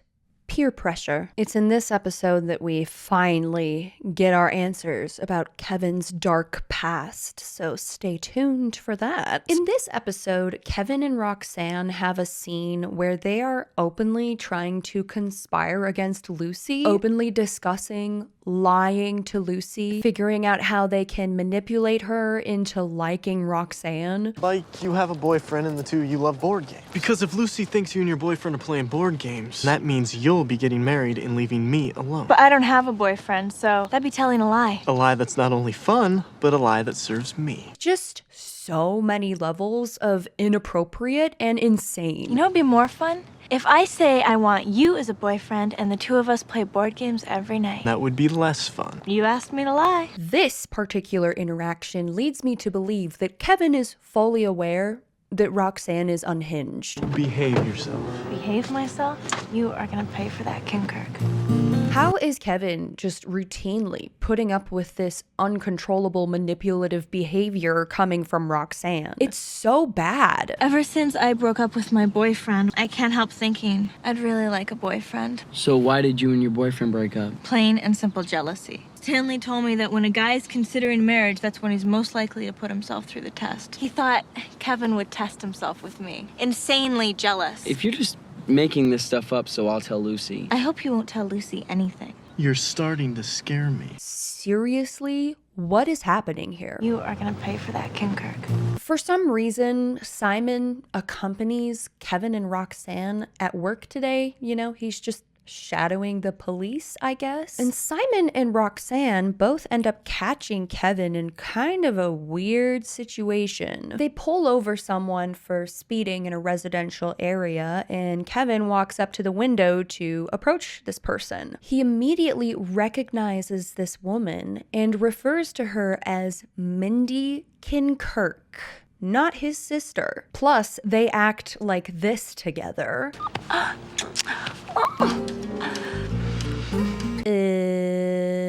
What? What? Goodbye. Bye. Naturally, upon returning to the vehicle, Roxanne and Simon are both very curious about who this woman is and what the heck just happened. Tourist lost. It's nothing. Kevin refuses to talk about it and just acts super shifty. Who was that? None of your business. Let's go. I'm not going to tell you. Either of you. When they get back home, Kevin tells Simon not to tell Lucy about this. Simon sees no red flags with this and officially confirms the fact that everyone in the family is on board with constantly gaslighting Lucy. There's a reason why Lucy gets left out and told about stuff last. She's crazy. You just saw Kevin in a situation where he was holding a woman close and she was repeatedly kissing him. Kevin then refuses to give any kind of explanation or clarification and insists that nobody talk about it. And then you're like, oh yeah, I definitely will not tell Lucy about this. We all know how she can just act so crazy all the time. That's why I'm not gonna tell her anything. Maybe it's because Kevin is worried about Simon spilling the beans, or maybe he actually came to his senses about this whole body count situation. But Kevin finally comes clean to Lucy about his past lovers, which includes this woman that he was snuggling up to today. You know how you've been wanting to know if I've ever been with someone before? Please don't tell me it's Roxanne. Uh-oh. Turns out Kevin does have a deep, dark secret from his past. He was briefly married to his high school girlfriend, and then they got divorced. The horror! When Kevin and Mindy were dating at age 18, Mindy thought that she was pregnant, and so both of their families forced them to get married. And then she actually wasn't pregnant, and they realized they did not want to be married at age 18. So they got divorced 6 months later and went their separate ways. Why didn't you tell me? I was afraid you wouldn't love me. I was afraid this would be a deal breaker. Bro, that's like the basics. Open and honest, get to know you 101. Like, this wasn't a hookup. This wasn't a one-night stand or a friend with benefits. Like, you were fucking married, bro. This is one of the things you need to tell someone within the first month of dating. Preferably within the first 2 dates. Ideally, the first date. So Roxanne met her first. She saw her, but neither she nor Simon met her. Simon saw her too, which is the only reason why you're telling me. Well, I was gonna tell you eventually. Not telling this to Lucy earlier was a major failure on Kevin's part. He did not have to let this escalate to the degree that it did, especially after seeing how upset and freaked out Lucy has been about this for the last few weeks. Kevin has just been like running away and avoiding the conversation entirely, and all it is that he was married one time when he was 18. Like, that, what? And Lucy has been getting more and more worked up about Kevin's mysterious past because he has been running away from this question like he used to be a free love, weed smoking, mud rolling, bisexual hippie in the 1970s. Maybe if you were like that, Kevin, I would actually like you a lot more than I do right now. Kevin. Lucy probably wouldn't like that very much, but maybe you would actually be a cool person. Anyway, Lucy is pretty shook by this situation, mostly the fact that Kevin has been with someone in the past. Is she pretty? Luce, don't do this. Is she? You can ask Simon. I will. I'll ask him right now. Oh no, how devastating and horrible. Let's just keep this between us for now, okay? I told your dad. Also, this is the last episode in this season that we see Robbie. He has a few minor lines. You want to tell me why you were meeting with Chandler today? I told him I thought it would be best if he packed up and left town. Thank you. It means a lot to me that you would do something stupid like that on my behalf. I can't take all the credit. Matt and Mary asked me to do it. They're good kids. Yeah. And then he just disappears forever with no explanation. Nobody says anything about it. They don't bring it up until the season finale when they say apparently he moved to Florida. Really, Robbie just vanishes into thin air and nobody has a damn word to say about it. So They're good kids. Yeah. Episode 9, Lost Souls. This episode is a mess. This may be the worst episode of Seventh Heaven ever made. When I see their happy faces smiling back at me. Hey, let's check back in with Simon and Cecilia. How are those guys doing? Well, they're dating now. No explanation as to how that happened, but they're dating now. Who knew cowboys could dance? Probably everyone but you. We get into another judgy side of Cecilia because she is employed. Can I make it up to you tomorrow night? I have to work. I didn't know you had a job. And there's this line that Cecilia has. I don't know what it is. Just the way she said it, I can't get it out of my head. I didn't know you had a job. I work for my dad. I make really good money scrubbing toilets. I work for my dad. I make really good money scrubbing toilets. I don't know why that just got me so bad. I make really good money scrubbing toilets. I make really good money scrubbing toilets. She seems to look really negatively on anyone who doesn't have a job as a teenager. You have a job? Collecting my usual allowance, which isn't much. You still get an allowance? You could get a job, but instead you take an allowance. She scoffs at him like he's worthless for being a teenager who gets an allowance from his parents instead of working a job. I help out around the house. What responsible family member doesn't help out around the house? You get paid to do that? Cece then tells Simon that he needs to get a job as well. I'm going to get a job. I would hope so. Working as a teenager is fine. Like, some people want to, some people have to. But if you don't have to have a job as a teenager and you don't want one, don't do it. Enjoy the luxury of not having to work. Working will be the only thing you do forever. Enjoy your childhood while you can. But Cecilia gets pretty hoity-toity about this whole job thing, which makes me like her even less than I did before, which was not that much. I work for my dad. I make really good money scrubbing toilets. A new boy named Peter moves into town and he falls in love with Ruthie. He's kind of there in the background, developing a relationship with Ruthie through the next rest of the show, but he doesn't become super prominent and important until later, so just remember, he's here. Who are you? I'm new in the neighborhood. I go to Ruthie's school. I think I'm in love with her. In this episode, when we're introduced to Peter, he meets Eric and calls Eric Mr. Camden instead of Reverend Camden, and this shakes Eric to his bones. Come on, Mr. Camden, just let me talk to her. Mr. Camden. Mr. Eric Camden. Eric starts a whole journey as if he is exploring a whole new identity. He's doing a midlife crisis, if you will. Annie is worried that something bad happened to Eric during the surgery. And I'm afraid they took out a piece of his heart. Isn't really how that works, but it may be accurate because, yeah, this heart surgery thing really messes him up. Eric eventually confesses that the God business just really isn't his thing anymore. It's gonna get better, you know that, don't you? I don't think so. I'm getting out of the business. You're what? I'm finished with God and church and helping people. It's just not working so well for me anymore. He's suddenly decided he's done, and that means he gets to check out of all of his reverend duties. And apparently, talking to his children about their life problems falls under reverend duties, not father duties, so he doesn't have to do that anymore either. He quit that too. There's a part where Lucy walks up to him to try and talk to him about something, and he's like, nope, don't care. Don't want to know. You are not. You know, whatever it is, I can't help you. I can't help anyone. I don't want to help anyone. I quit. I'm going to bed now. Now to the real problems with this episode.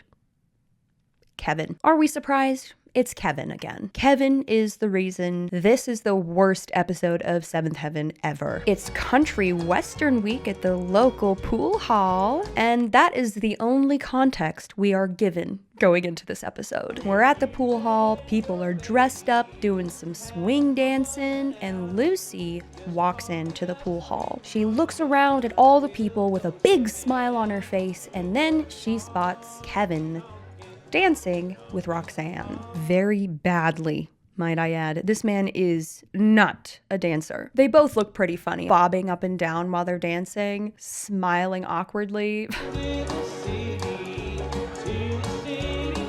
Kevin, why the fuck are you on a literal date with Roxanne right now? This is not an appropriate way to behave with your supposed platonic coworker. So yeah, Lucy is pissed as hell. She does her signature move of storming out, and as Lucy is storming out of the pool hall, she runs into Chandler, the new pastor guy. He notices she's not doing okay and tries to talk to her, and she just immediately starts gaslighting herself out of habit at this point. Do you ever love someone so much that you felt completely out of control and kept making an idiot out of yourself, but you just couldn't help it? Lucy, You just saw the man that you love dancing with the woman that he has repeatedly told you not to worry about. That hurt you so much that you had to step out of the building and cry. And now you're calling yourself out of control and an idiot because you feel this way? Lucy, honey, healthy relationships don't make you feel this way. Kevin has gaslit Lucy so badly that she now thinks that her feelings of jealousy and pain are completely ridiculous and unfounded. If Kevin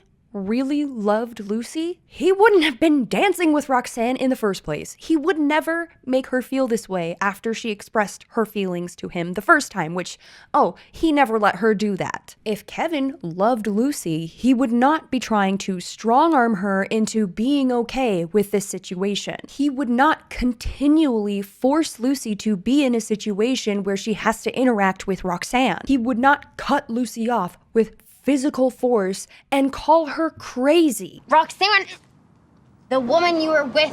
What woman? The one you won't tell me about. Honey, you're not going crazy. You're already there. I want to know what he said. Aren't you a little old to keep a diary? So, I'm the problem? And I don't want to be crazy like my mom. Too late. You're acting crazy. Maybe with all this going on, you should act a little less crazy. I love you, Lucy Camden. You're crazy, but I love you. And the other one being, you are crazy? I have come to the conclusion that Kevin does not love Lucy. Kevin gets off on making Lucy upset. And change partners!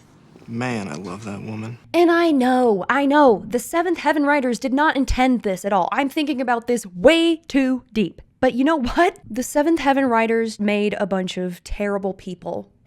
And we just have to accept that. I love that woman. So Lucy is expressing her feelings to Chandler and is getting so worked up that she now thinks that Kevin is gonna break up with her. Well, if Kevin wants to break up with me, then he can just break up with me. Kevin has driven her to the point where she is worried that her being jealous of him dancing with Roxanne is gonna make him want to break up with her, which is insane. Chandler notices that Lucy's not doing well, that she needs help, so he offers to talk with her, and they go to the church together to talk. So Lucy ends up entirely missing what was supposed to be a date night with Kevin because she goes to the church with Chandler, and they talk for 3 hours. I love to study religion and history in the Bible, and I love talking about religion, history, and the Bible. What interests you the most about religion and history?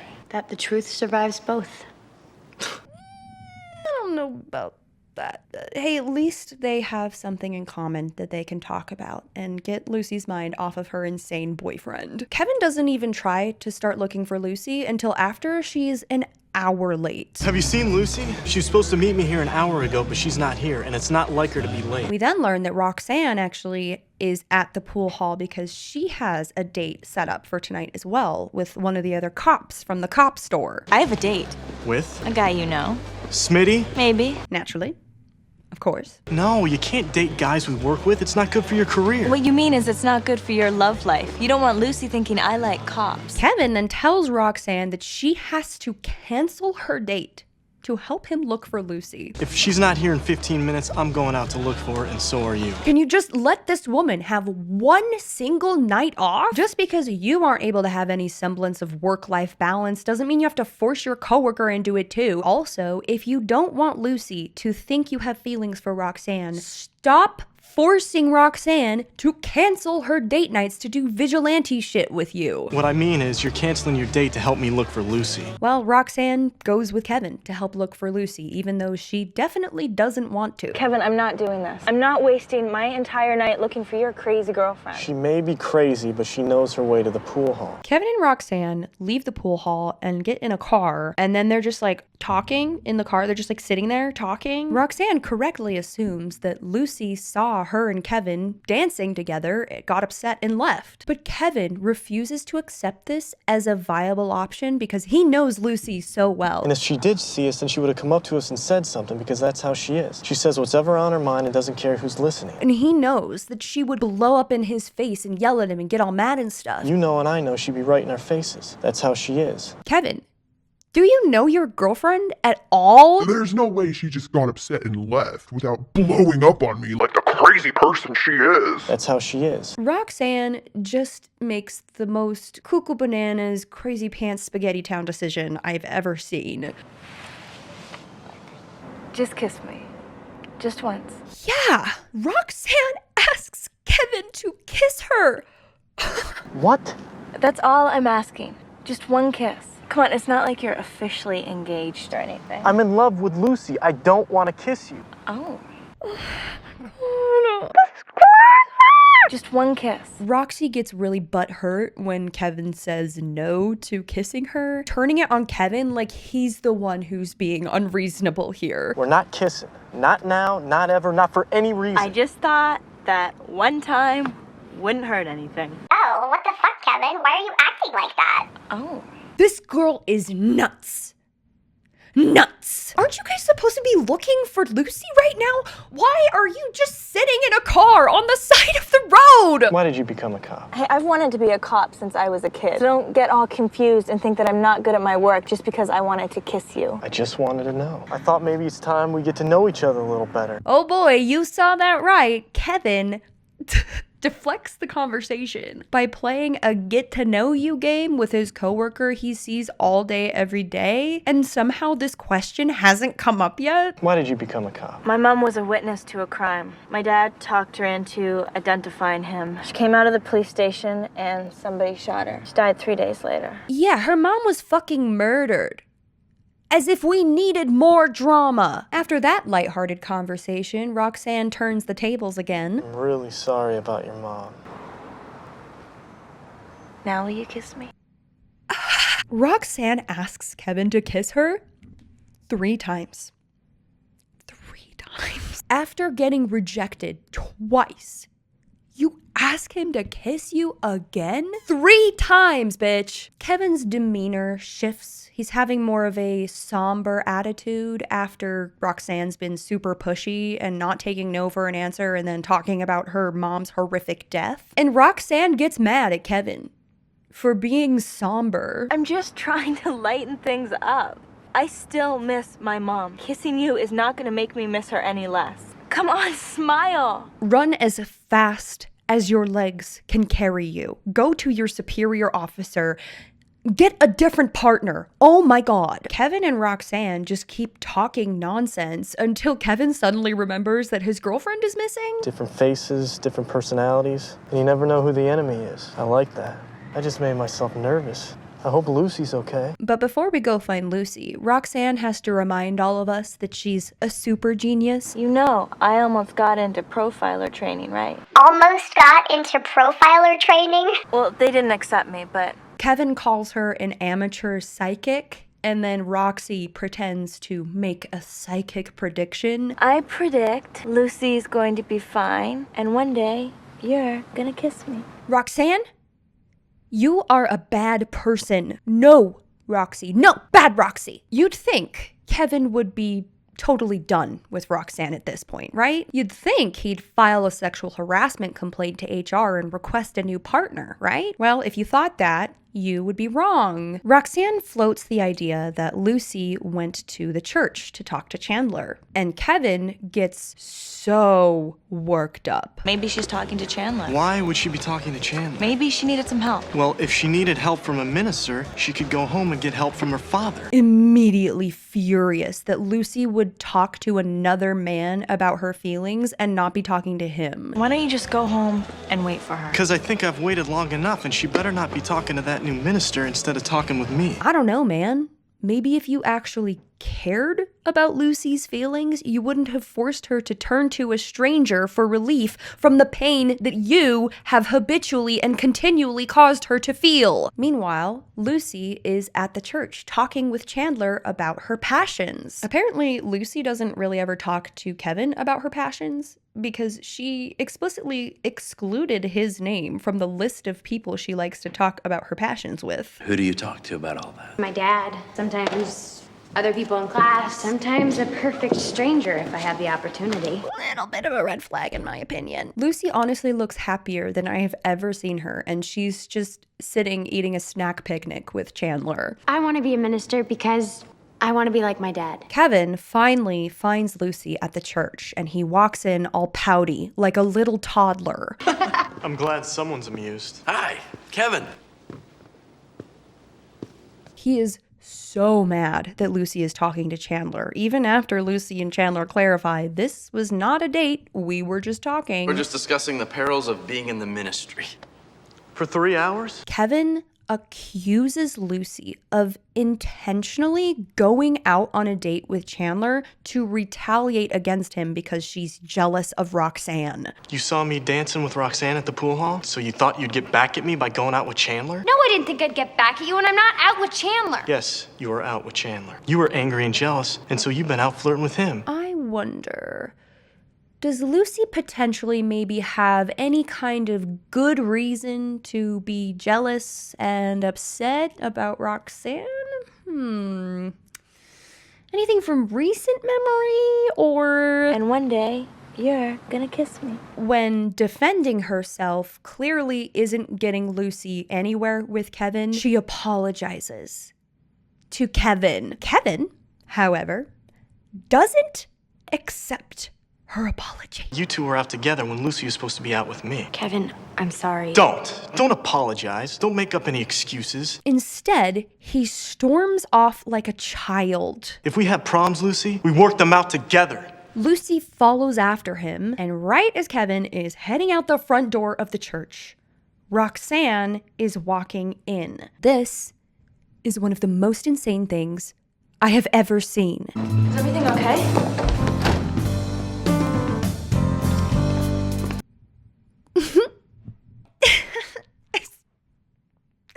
Kevin kisses Roxanne in retaliation to hurt Lucy on purpose. It's the same thing that he was just accusing Lucy of doing. I hate Kevin so much. After kissing Roxanne, Kevin just walks out and leaves Roxanne there with Lucy, and they're just looking at each other. Roxanne is just like, oh, awkward, and just looks at her with this snooty ass face. Oh God, I hate her. Please, Lucy, please break up with Kevin, please. Kevin is such an idiot to do that. Like, what a colossal dumbass. Roxy later shows up at the Camden home to apologize to Lucy and tell Lucy that everything was her fault, like Roxanne's fault. Roxanne essentially takes responsibility for Kevin kissing her. You have to listen to me. That kiss was my fault. I wanted to see if I could get anywhere with him. Yeah, you heavily contributed to this happening, but Kevin's the one who did it. Kevin chose to do that. I just wanted to see if he would kiss me. He has already demonstrated that he contains the proper amount of self-control. I'm in love with Lucy. I don't want to kiss you. Oh.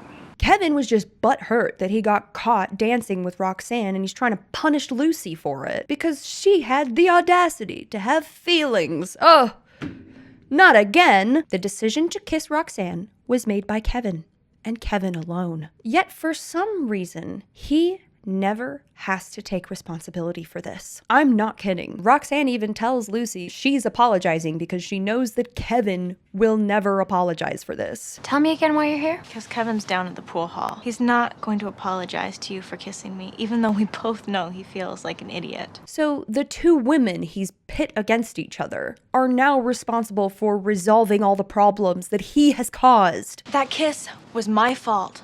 All my fault. I practically begged him to kiss me, and he refused. I'd like to blame you, but it's not your fault. I didn't call him. I was angry at the two of you and jealous of you. The conflict between Roxanne and Lucy exists for one reason and one reason only. Kevin. Kevin is the reason this is all happening. Yet he is the one person who never has to take accountability for his sins. It's my fault, and I accept complete responsibility. Roxanne even uses Lucy's Christianity as a way to guilt trip her into forgiving Kevin. He did kiss you.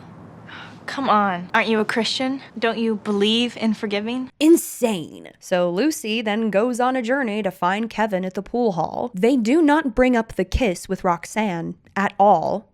Ever. I guess that was Roxanne's fault, and apparently we worked that all out, so whatever. Kevin then further accuses Lucy of trying to lash out at him and punish him, not just because of Roxanne, but also because of his ex-wife that she just found out about. What's really bothering you? That I was dancing with Roxanne or that I was married before? She's punishing him because he was in a relationship in the past. That's what he's telling Lucy that she's doing. I want to be the only woman you dance with for the rest of your life. And she forgives Kevin. About tonight, you're forgiven. You're not. He straight up just said that as his last line and then they just go off and start dancing like this was some cute little interaction they had. Honestly, we are at a point now where this is crossing the line into emotional abuse. I mean, it was already there before, but this is like, wow. Wow. You're forgiven. You're not.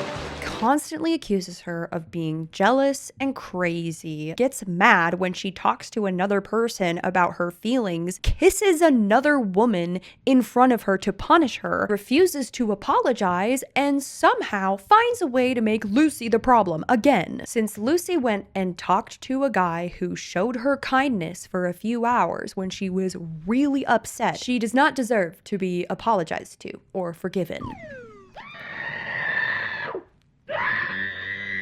Throw the whole man away and then tell me where the dumpster is so I can come and no reason. Just tell me where the dumpster is. I'm on my way. Episode 10. A cry for help. The gaslighting does not stop in episode 10 as Kevin is adamantly trying to force Lucy into being best friends with Roxanne. Still. Come on, tell me why you don't want to go out with Roxanne and her friends tonight. I think you know why. No, I don't. The gaslighting is insane. Why? Because. That's not a good enough reason. Why? Because I don't want to. Why? And weirdly, Roxanne is pushing this too. They're both still acting somehow like Lucy is the problem here. Lucy was sick the last time I invited you out. Well, she's still sick. Well, she should see someone. Like a doctor? Like a psychiatrist. Oh yeah, just crazy old Lucy. Okay, Lucy's stubborn and slightly insane, but she's a good person and she'll come around, you'll see. What is wrong with these people? Since Lucy isn't being particularly warm to Roxanne, Roxy decides to create even more drama. She goes to her superior officers and asks to have a different cop partner than Kevin. I want a new partner. Simply because Lucy will not hang out with her and be nice to her. Instead of seeing this for the blessing that it is, and accepting the fact that him having a different partner is best for everyone involved, Kevin instead throws a hissy fit about it. I don't want a new partner. I do. It's for the best. This isn't what I want, so how can it be for the best? It's what Lucy wants. Kevin lashes out at Lucy, saying that this is all her fault. She wants a new partner because of you. Sorry. No, you're not. That's what you wanted from the second you laid eyes on her. I tried to like Roxanne. I try to like everyone, but I just don't. There's no logical reason for you not to like her. The audacity. It's abundant. I trust you. So you don't trust Roxanne? Hey. It gets even worse when Kevin makes it very clear his partnership with Roxanne is more important to him than his relationship with Lucy. Roxanne is my partner, and you may not like her, but I do. I'm not gonna lose her as a partner. We're good together. And he gives Lucy an ultimatum. And what am I supposed to do? If you don't figure it out before the end of the night, I don't know how much longer we're gonna be partners. Please, Lucy, see this for the manipulation tactic that it is and leave this stretched, wrinkly ballsack of a man. This isn't what I want, so how can it be for the best? Per the ultimatum, Lucy goes to hang out with Roxanne. Room for one more? I thought you were sick. I'm sorry, okay? I know I haven't been that friendly towards you. And Roxanne is wild. You think I don't like you. You don't like me. No matter what I do, nothing works. I don't understand. I've tried everything. I don't get it. Why don't you like me? Just baffles me. If you'd give me a chance, someday maybe I could be nicer to me. Yeah. Are we forgetting the part where you were literally begging Kevin to kiss you last episode like it was no big deal? Did we forget about that? Okay, I'll stay partners with Kevin. But if things don't get better between us, things will get better. Okay, fine. I'll stay partners with Kevin.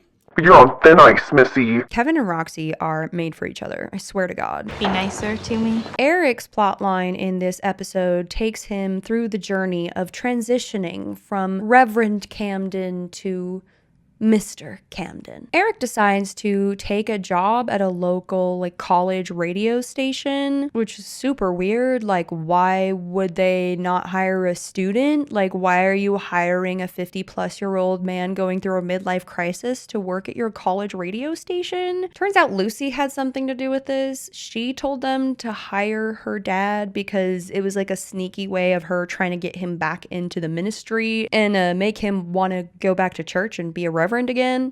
Doesn't work, though. Eric is pretty stubborn about quitting. I don't want to keep helping people for a living. I don't want to do church work anymore. I want to move on. I don't know what he's thinking. I mean, their house is owned by the church. I don't know if he really thought this through. Episode 11, Sunday. In this episode, Eric is in a place where I think he's my favorite version of himself. I want you back to work sooner rather than later. Yeah, I'm thinking about it. What's your excuse now? Well, I want to see if my novel gets published. He's skipping out on church. He's really relaxed. He's being a fatherly figure to the neighborhood kid who has just a single mom raising him. He's taking care of the twin boys. He's kicking back, watching some TV on a Sunday. I kind of fuck with it. Not only that, but this fun version of Eric writes a smut novel. What novel? I wrote a novel. I don't care. I want you back to church next week. It is apparently really good. Everyone who reads it is like, wow, that's pretty good. But it's also super smutty. Very smutty. Lover, can you hear me? I think you're going to like it. It's not what you think. Annie's pretty skeptical at first, but then she starts reading it, and let's just say, I think she likes it a lot. This is a side hustle I think Eric should absolutely be pursuing. Imagine if Eric keeps writing smut novels over the next 20 years of his life. Oh my God. I mean, this is before book talk was even a thing. He's early in the game. It can be read on many different levels, but the subtext of the title, Lover, Can You Hear Me? Can God Hear Us? There is a huge market for this, Eric. This is a very worthy side hustle to pursue. I was using the physical relationship as a parallel to the spiritual relationship between man and God, as in prayer. I guess I read it the other way. If you don't want to be a reverend anymore, I think the smut novel industry is the way to go for you. You know, if you've been hanging out in your office writing smut, I'm going to be really, really upset with you. Okay. Eric also says something weird about women that, I don't know. Is it misogynistic? Is it not? I think so. I think it is. The key is not to hook into the bad mood and just wait it out. That's what women are, really. Moods. A series of moods. Women and their moods. You know how you just let the moods pass by like the waves of the ocean. Watch them go. Just wait it out. You don't have to do anything about it. You don't have to, put in any effort to understand or help or anything. You just let the moods come and go. Because that's all women are. Moods. That's what women are, really. Moods. Simon and Cecilia are at a point in their relationship where they are considering having sex. Are you sure we should do this today? It was our New Year's resolution. How much longer should we wait? Yeah.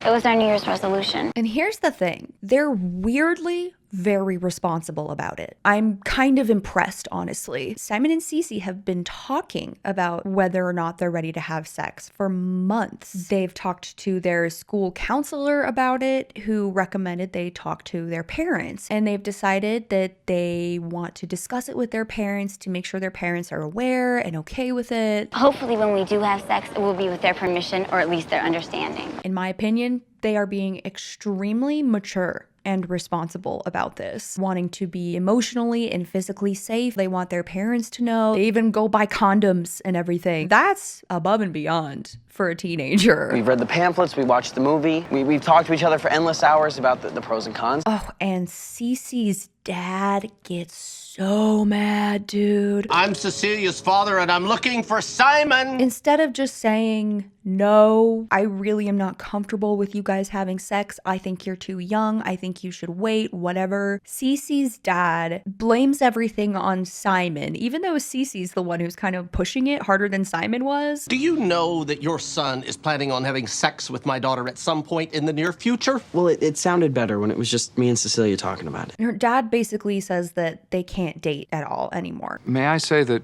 we like your daughter? Well, I don't like your son, and I don't ever want him out with my daughter again. I want you to keep your son away from her. Just terrible parenting. No.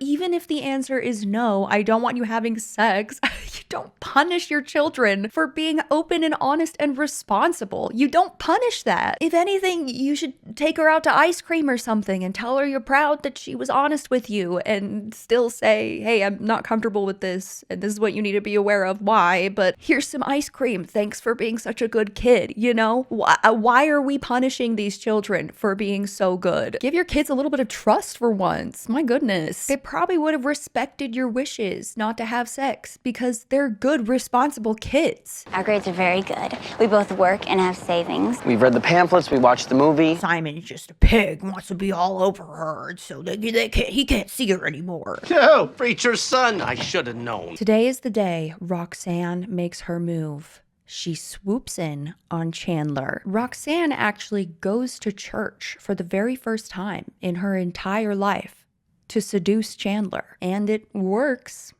It certainly works. She's not interested in anything spiritual, believe me. At first, Roxanne tries to be a little coy about it, saying she just felt like going back to church, but after a little probing, she openly admits that she's not religious at all and never has been. I was very moved by your sermon. I would love to talk more with you about it. How about we go someplace where we can talk privately? When you said it was your resolution to go back to church, Actually, I've never been to church. then you actually do have questions about my sermon? Not really. Also admits that basically the whole time during church, she was thinking about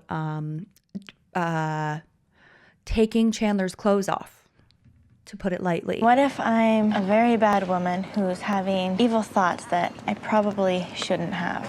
Penny for your thoughts? I was just thinking the same thing I was thinking all during church. Doesn't even try to pretend to be actually into church, really. She just wants to know if Chandler's DTF, if you know what I mean. Was there anything in the 10 Commandments about not having sex before marriage? Roxanne and Chandler go on a date that day. They immediately start dating. And while on the date, they hold hands, they kiss each other. Things start getting pretty intense pretty quickly between them. Roxanne makes it very clear her intentions here are not to go back to church, but to absolutely rip Chandler's clothes off.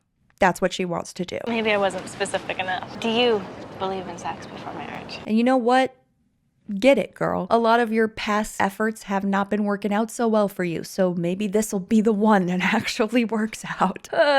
We'll have to see. Stay tuned. Sex before marriage, I believe it happens. Come on, that's not what I'm asking. I really am just like any other man. Since the writers are just dead set on having Lucy be insanely jealous of Roxanne, this development between Roxanne and Chandler messes Lucy up a little bit. Mainly because she knows the kind of person Roxanne is and does not think that Roxanne and Chandler would be a good fit for each other, considering he's a minister and Roxanne is insane. Lucy tries to warn Chandler about Roxanne, but she doesn't do it very tactfully, and of course Kevin cuts her off when she tries to talk about Roxanne. I never really believed in love at first sight, but You aren't in love. This is all your fault. You brought home that...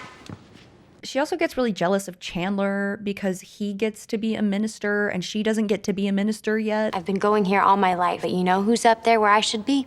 Chandler. I don't like that.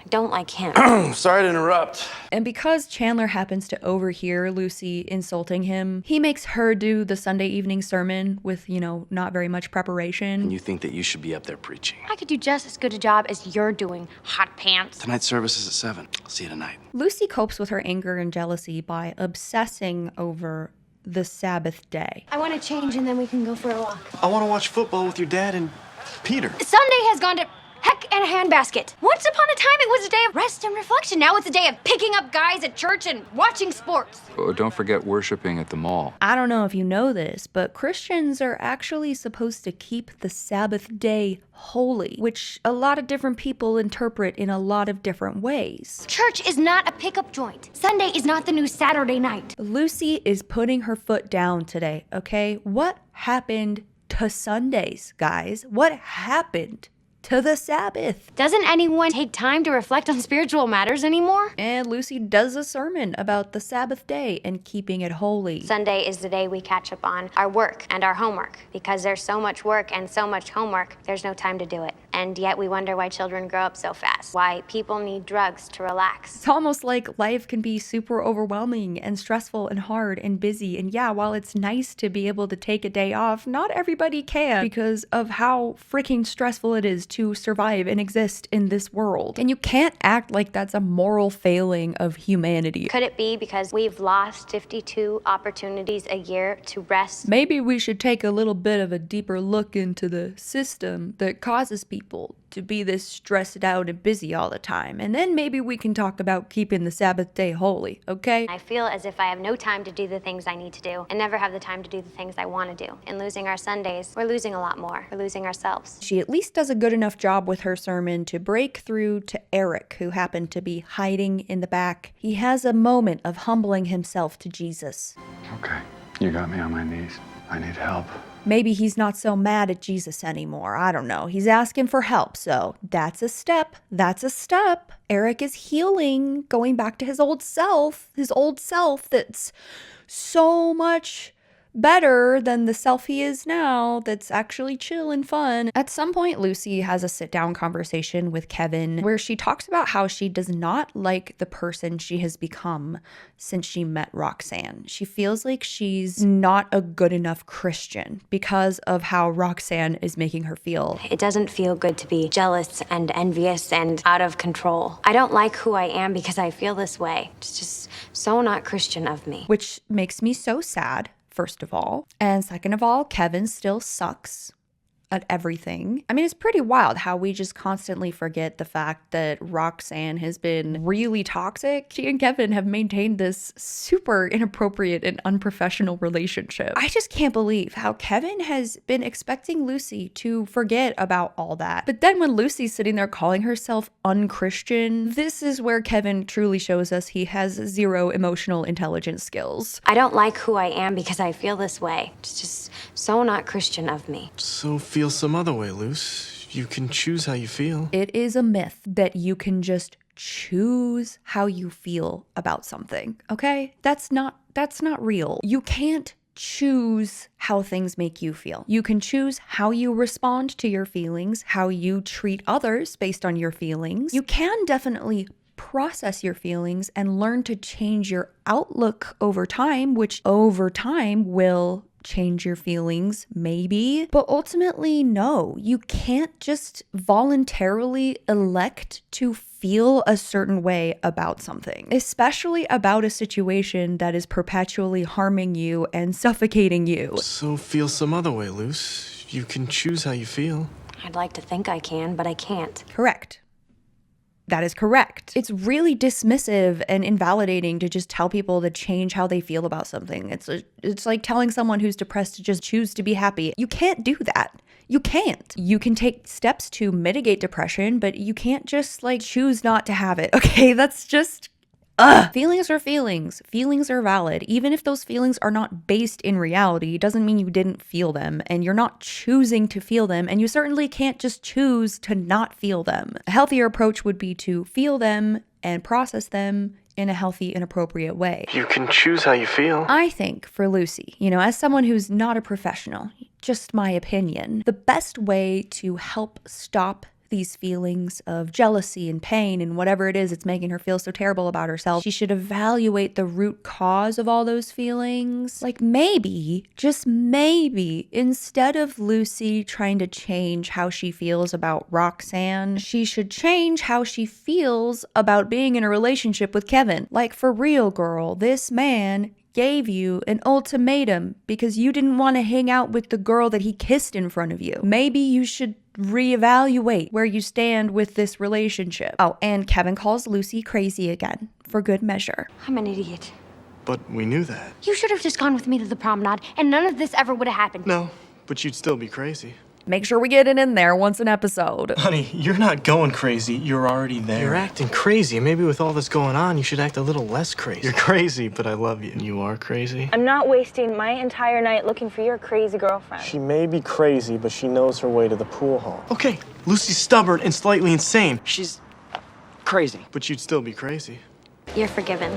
You're not. And that is about all of the seventh heaven I can handle right now, because holy moly, believe it or not, this video was quite distressing and triggering for me to work on. I'm only human. I can only handle so much at a time, okay? But don't worry, I'm not done. I will get to the second half. It will come. It will come soon. I just need to go take a really hot Epsom salt bath for a month. So I'll see you when I get back. As always, thank you so much for watching this. Oh my God, thank you so much. And I'll be seeing you very soon, hopefully very soon. Okay, bye! I'm Cecilia's father, and I'm looking for Simon.